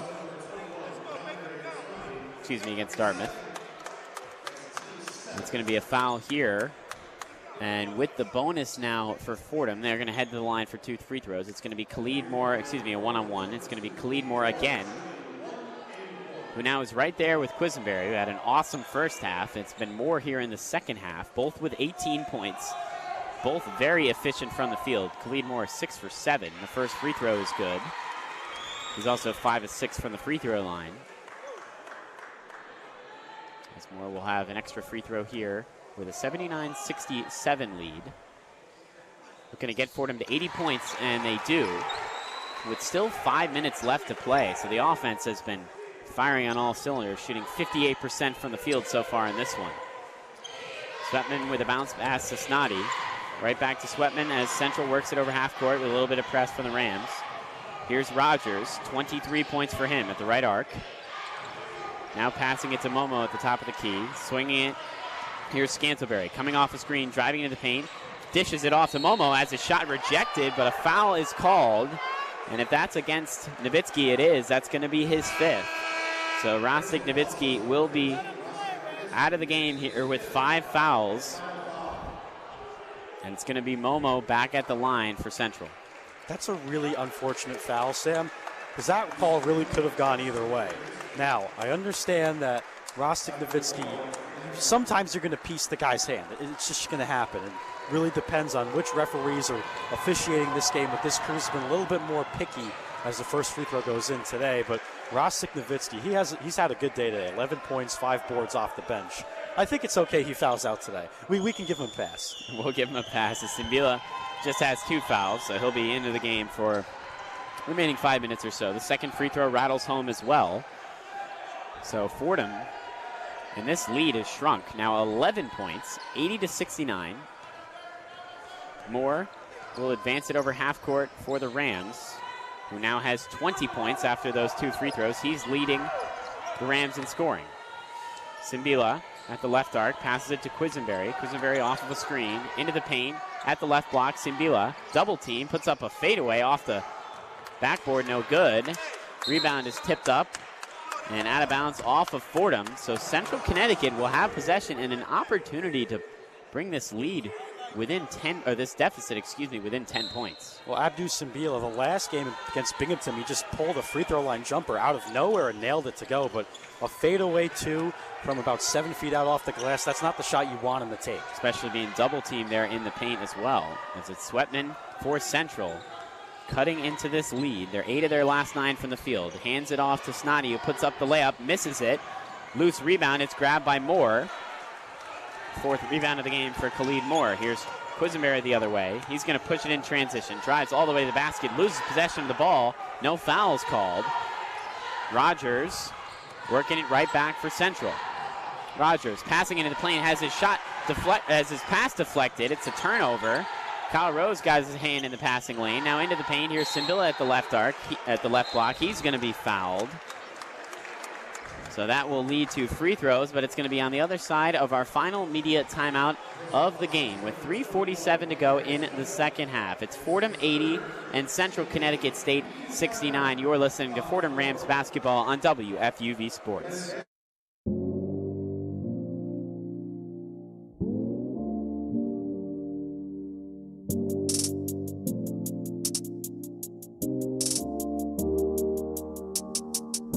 Hey everyone, I'm Will Grant. And I'm Chris Persianen. And we're two of the hosts for WFUV's very own basketball podcast, Pick and Pod. Tune in weekly for updates and our takes on the latest around the NBA, as well as exclusive insight from our very own Knicks and Nets beat reporters. We'll have you covered on everything from all of the NBA's latest drama we know and love, to debating all year long which team will get to lift that golden Larry O'Brien in June. So don't miss a beat from the hardwood on WFUV's Pick and Pod.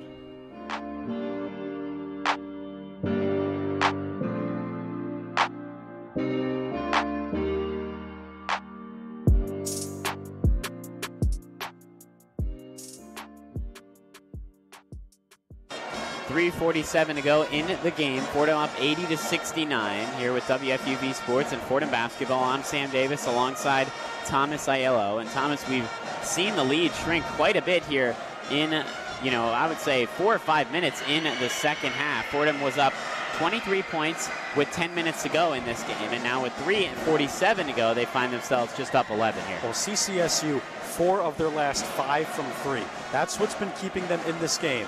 They're shooting 44% from the three-point line. That's something that this Fordham team, they want to defend the three. They're having a hard time doing it in this game, but for the most part, throughout the season, three-point defense has been good.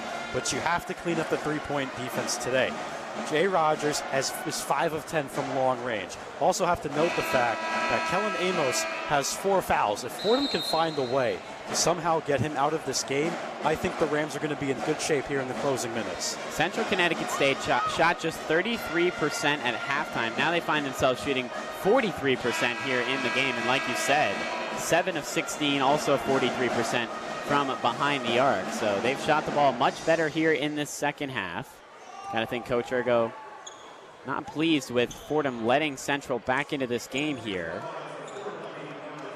as somewhat similar to what happened against Binghamton, except Binghamton got within about a possession or two, so a much closer game. Fordham still up 11 here in the closing stages of this one, as it'll be Abdou Simbila at the free throw line. He's going to have a 1-and-1. First free throws off the back of the rim, no good. Rebound tipped up. It'll be Scantlebury, as Fordham's in the bonus, so 1-and-1 right now. Central Connecticut State in the double bonus, so they'll have 2 free throws from here on out. As it's going to be Sweatman at the left arc. Fakes the pass there off the screen. Sweatman's going to drive all the way to the basket, puts it high off the glass and in. Devontae Sweatman, just 5'8", so can't use that size driving the lane, but uses the finesse there, putting that one high off the glass, and Central is within 10 points, 80-71. They find themselves down 9 here, late stages of the second half. Quisenberry driving into the paint, has it at the free throw line, now kicks it out to Rose at the top of the key. Rose, off a screen from Simbila, pass into the far corner. Moore will fake a 3, drive baseline at the left block, kicks it out. Rose, pump fake, now will take a 3, in and out, no good. Rebound is tipped up, out of bounds. Possession will stay with Fordham. Kyle Rose really struggling from behind the arc. That's now 0 for 5 from three-point range. Well, sometimes for shooters, it's good to go on a cold slump because the cold can reignite that fire in some ways. I don't think he'll be in the slump for too much longer. Quisenberry kicks it out to Moore. He's going to be open, straight on 3. It's good. Khalid Moore taking over this second half. Now 23 points for the Rams, who now are up 12, 83-71. As here's Scantlebury driving in the lane. Has his shot rejected by Simbila. Now back down into the paint, and the layup is good there from Snoddy. Following that rejection, Central was able to get the ball back and pass it immediately into the post there. Delay a game warning. A little stoppage of play here with 2:25 to go. It's a 10-point lead for Fordham, 83-73. Passing it in to Moore. Khalid Moore dribbling it up for the Rams. Now past the logo, past the half-court line. Lob pass to Quisenberry, has it right at the Fordham F logo. Here's Quisenberry. Now it's going to look to drive all the way to the paint, puts it up, it's rejected, but Simbila gets the rebound, swinging it around. Rose straight on three, it's good. Kyle Rose needed that three-pointer to drop, and it did, and a huge three-pointer for the Rams with under 2 minutes to play. Fordham up 13, 86-73. And a turnover here, but Central's able to get it back. Kyle Rose with a nice job getting his hand in the passing lane. Scantlebury is going to look to drive that. He has it poked away, out of bounds. Possession will stay with Central as Quisenberry was behind Scantlebury, was able to poke that ball free. Fordham's defense, I know the shooting has gone cold at times in a lot of their games, but here in the second half, for this Fordham team, the defense is always going to be there. That's what's going to keep them in games. That's where they're going to hang their hat in the Atlantic 10. 86-73, Fordham up 13. Inbounding underneath the basket, swinging it all the way out to Amos, who has it at the right arc. Amos has the ball poked away briefly, but gets it back. Now picks up his dribble. Has it at the left arc. Guarded by Rose. 3 on the shot clock. Now down to 1. Sweatman's got to put up a shot, and he doesn't do it in time. A shot clock violation for Central Connecticut State. With 1:27 to go, a big stop for the Rams defensively there. Well, Kyle Rose doing a little bit of chatter with Kellen Amos after that possession. Like I said, with this Fordham team, for Kyle Rose especially, the three-point shooting right now is off, but his defense as well is always going to be there. Started that shot clock violation. Excellent hands. Quisenberry off of a screen from Simbila at the right elbow. Now pass it towards the left arc. It's going to be Khalid Moore driving into the paint. Now driving baseline. A foul will be called. Khalid Moore, 23 points and 7 of 8 from the field.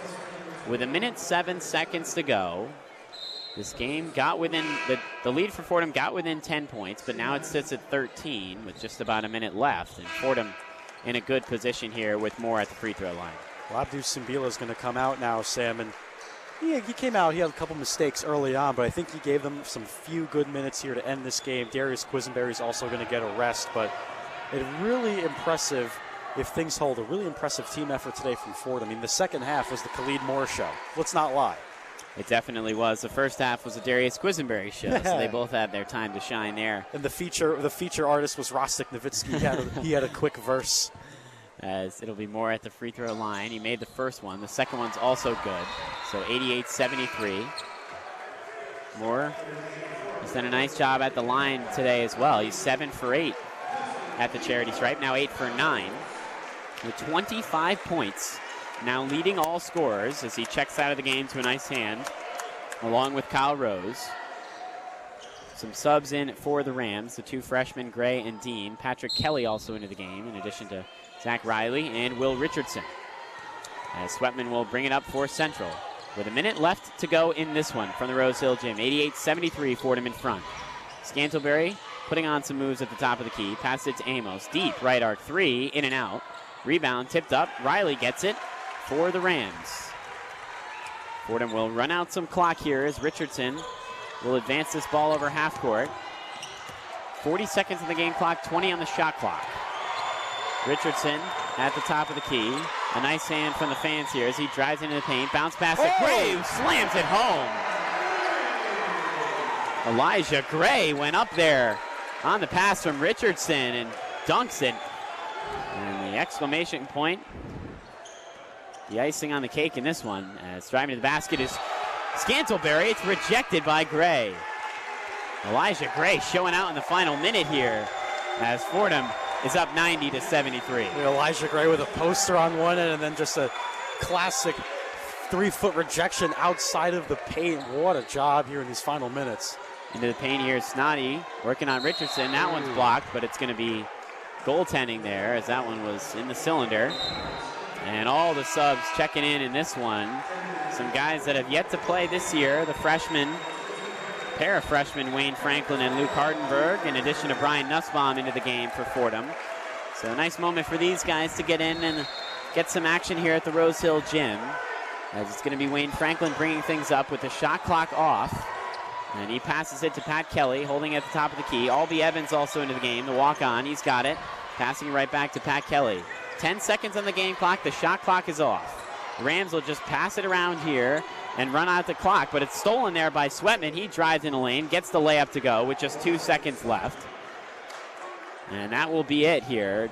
Just a moot point there as the game is over here as the buzzer sounds. 90-77, Fordham with the victory over Central Connecticut State. They extend their win streak to 10 games. They're also 10-0 at home. An incredible win for the Rams, an impressive victory. Just one more non-conference game to go, but Thomas overall holding Central Connecticut back as they kind of rush their way back in the second half, but Fordham able to stretch that lead out once again and get a nice, comfortable win. Well, it was a really nice start to the second half. That's sort of what started this whole thing, and they just came out of the gates on fire to start the game, which really gave Fordham a nice cushion here to give them a 13-point win. But what I was most impressed with today for Fordham is the diversity of all the schemes. They tried out a bunch of different things. They're figuring out what works and what does not work. That is the biggest part of these out-of-conference schedules. As you and I have said all day, you got to find out what works for your team and what doesn't. And we also saw a lot of really nice plays today from some of the freshmen. And that will be 10 straight wins for the Fordham Rams. The first time in 32 years that they've won 10 straight games. We're going to be joined by Associate Head Coach Trey Woodall momentarily here following the Fordham Rams' victory over Central Connecticut State. And how's it going, Trey? And thank you so much for joining us here. Overall, just thoughts from the win for the Rams. I thought our guys hung tough. We tried to stick to the game plan. We mixed up our defensive coverages. Some guys got confused, but I think overall, our guys played pretty hard. And Central Connecticut is a team that doesn't stop fighting. So I thought they did a great job of staying in it and not being down in the fight. Coach, some of the role players coming off of the bench, Will Richardson, Rostik Nowitzki, Elijah Gray, starting to come into their own. Zach Riley also doing a lot of the dirty work. How has their progression been from the summertime to now, and where do you see their roles expanding come A-10 play? Well, I think those guys come in with that mindset of being the hardest playing dude every single night. I don't think they focus on offense at all. I think they try to be the hardest playing guys, and I think you're seeing it pay off on the other end of the floor. So, I mean, those guys' roles are just the same as everybody else on the team. Come in and be the hardest playing dudes you can be, and then they give us a great chance to win again. Fordham, you guys have had some low-scoring games, obviously. Then you've had some really high-scoring games, like tonight, 90 points on the board. How impressive is it for the Rams and what you guys do to be able to be versatile, win some games on the defensive side of the ball, and then other games win on the offensive possession? Yeah, I think our guys, I mean, they work. You know, they work. But for me, my concern is more so on the defensive end.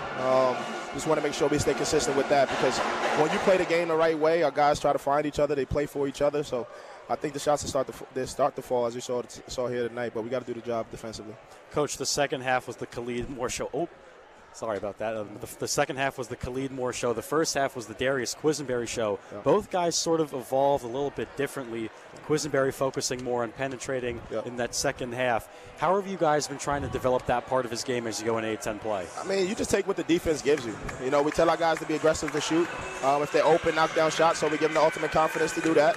I mean, and if the defense is playing off you or closing out pretty hard, our guys know that if you don't have a shot, to get to our concepts, which is driving space. So our guys, they understand. I mean, we try not to complicate things for them at all. Just try to keep it simple, and I think it paid off for Khalid and DQ tonight. Associate Head Coach Trey Woodall. Trey, thank you so much for taking the time. Absolutely. Thanks. Appreciate it. And a victory for the Fordham Rams, 90-77 over Central Connecticut State. And Thomas, I just want to get overall your final thoughts on the game and the victory for Fordham. Well, if we're going to give out grades, I'm going to give this performance a high B+, low A-. That's fair. I think that's pretty fair. There were some details that were driving me crazy, one of them being the lack of box outs, the other one being giving up 10 offensive rebounds to a Central Connecticut State team that was very much smaller than you. But the positives in this one far outweigh the negatives. I think the one we have to look at is the bench help that the starting group for Fordham's been getting, right? Coach said Rostik Nowitzki, Elijah Gray, Romad Dean, Will Richardson, who's really coming into his own as a freshman and yet another JUCO transfer. But I think the depth of this Fordham team, in the first time in a long time, you can look at a number of guys and say, okay, you know what? You go in and take over for the next 5 minutes. This guy needs to mentally regroup while he's on the bench. I think that's the key.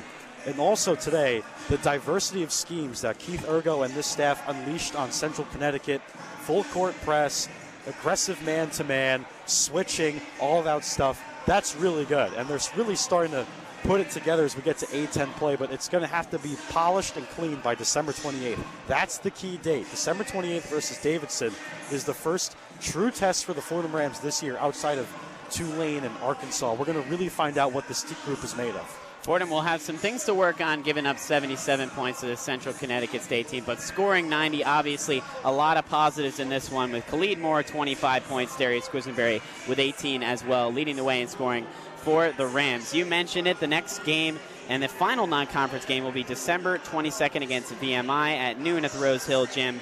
Following Christmas, A10 play will open up against Davidson on December 28th. We at WFUV Sports are super excited for A10 play to get underway, but I think that's going to do it for today's broadcast. Fordham 90, Central Connecticut State 77. Let's send it back to the Rose Hill Studios for the one-on-one post-game report.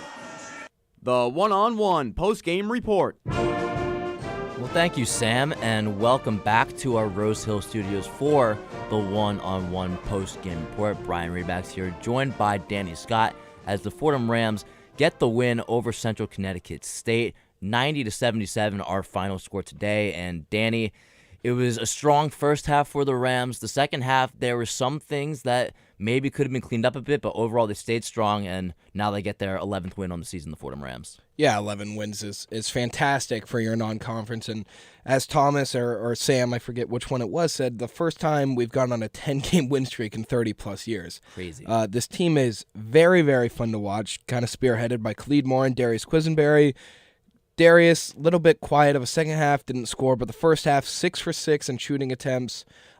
Second half, 0 for 5. But then you have Khalid Moore, who just kind of went off, and he ends up with 25 points, leading all scorers today. So it was a great overall performance. I think for the Rams offensively, defensively, you would have liked to see them kind of lock it up a little bit more. They finished the day with 17 turnovers on the offensive side, and typically that's going to lead to points for the opposing team. But a 13-point double-digit win, I'm sure they will take that. Oh, you absolutely will. You'll take any win, but the offense looked really strong today. I mean, 90 points, it's the second time this year that they've done that. The last time they did it was against Tulane. So a strong performance offensively, and Thomas mentioned the first half was the Darius Quisenberry show, and then Khalid Moore took over in that second half. He finishes with 25 points to lead the Rams.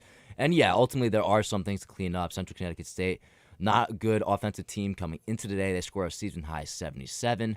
So ultimately, the turnovers, some things you want to clean in the second half. Fordham actually got outscored in that second half, but nonetheless, a win is a win, and it's another notch on their great start to the season so far. Yeah, it's been a fantastic start. Granted, say what you want about their non-conference schedule. It's a little bit weaker. The teams that they have played haven't exactly been world beaters or anything like that, but you do have the number 9 team in the nation. You got Tulane, who you go and beat. So sitting at 11-1, regardless of the opponents you're playing, there are many teams in the past with this Fordham team that they would be sitting right around 500 right now. But this team, they feel different. The A10 is down this year. It's not as good of a conference as we've seen in the past, and Fordham is better than we've seen in the past. I think this team has a real opportunity. I wouldn't say to, be one of the guys in the A10, but they have a real opportunity to finish, in that top 5, potentially getting a first-round bye in the A10. So I'm very interested to see how they close out this non-conference schedule against VMI, and then going into the A10, they got to be going in with a ton of confidence. If you can go in to A10 play at 12-1, leading the conference in wins, you have to feel good about where you're at. Absolutely, and yeah, Fordham has the extended break. They are off for 11 days. They don't play next until December 22nd against VMI, as you mentioned, and then 6 days after that, you open up A10 play against Davidson, who is on top of the conference for much of last year. So that'll be an interesting matchup. But overall, the impression for this Fordham team, it's been really strong. And like you mentioned, we haven't seen this in the last couple of years. The 11-1, that speaks for itself. And this team is off to a really strong start. And it seems like every day, it's a great day to be a Ram, as Keith Urgo likes to say. But that'll do it as Fordham takes a 13-point win over Central Connecticut State University. The sports director of WFUV is Bobby Chaffardini. On the call today was Sam Davis and Thomas Aiello. The producer of today's broadcast was Ryan Gregware. Tune into our Spreaker page in about half hour as Fordham women's basketball takes on Fairleigh Dickinson.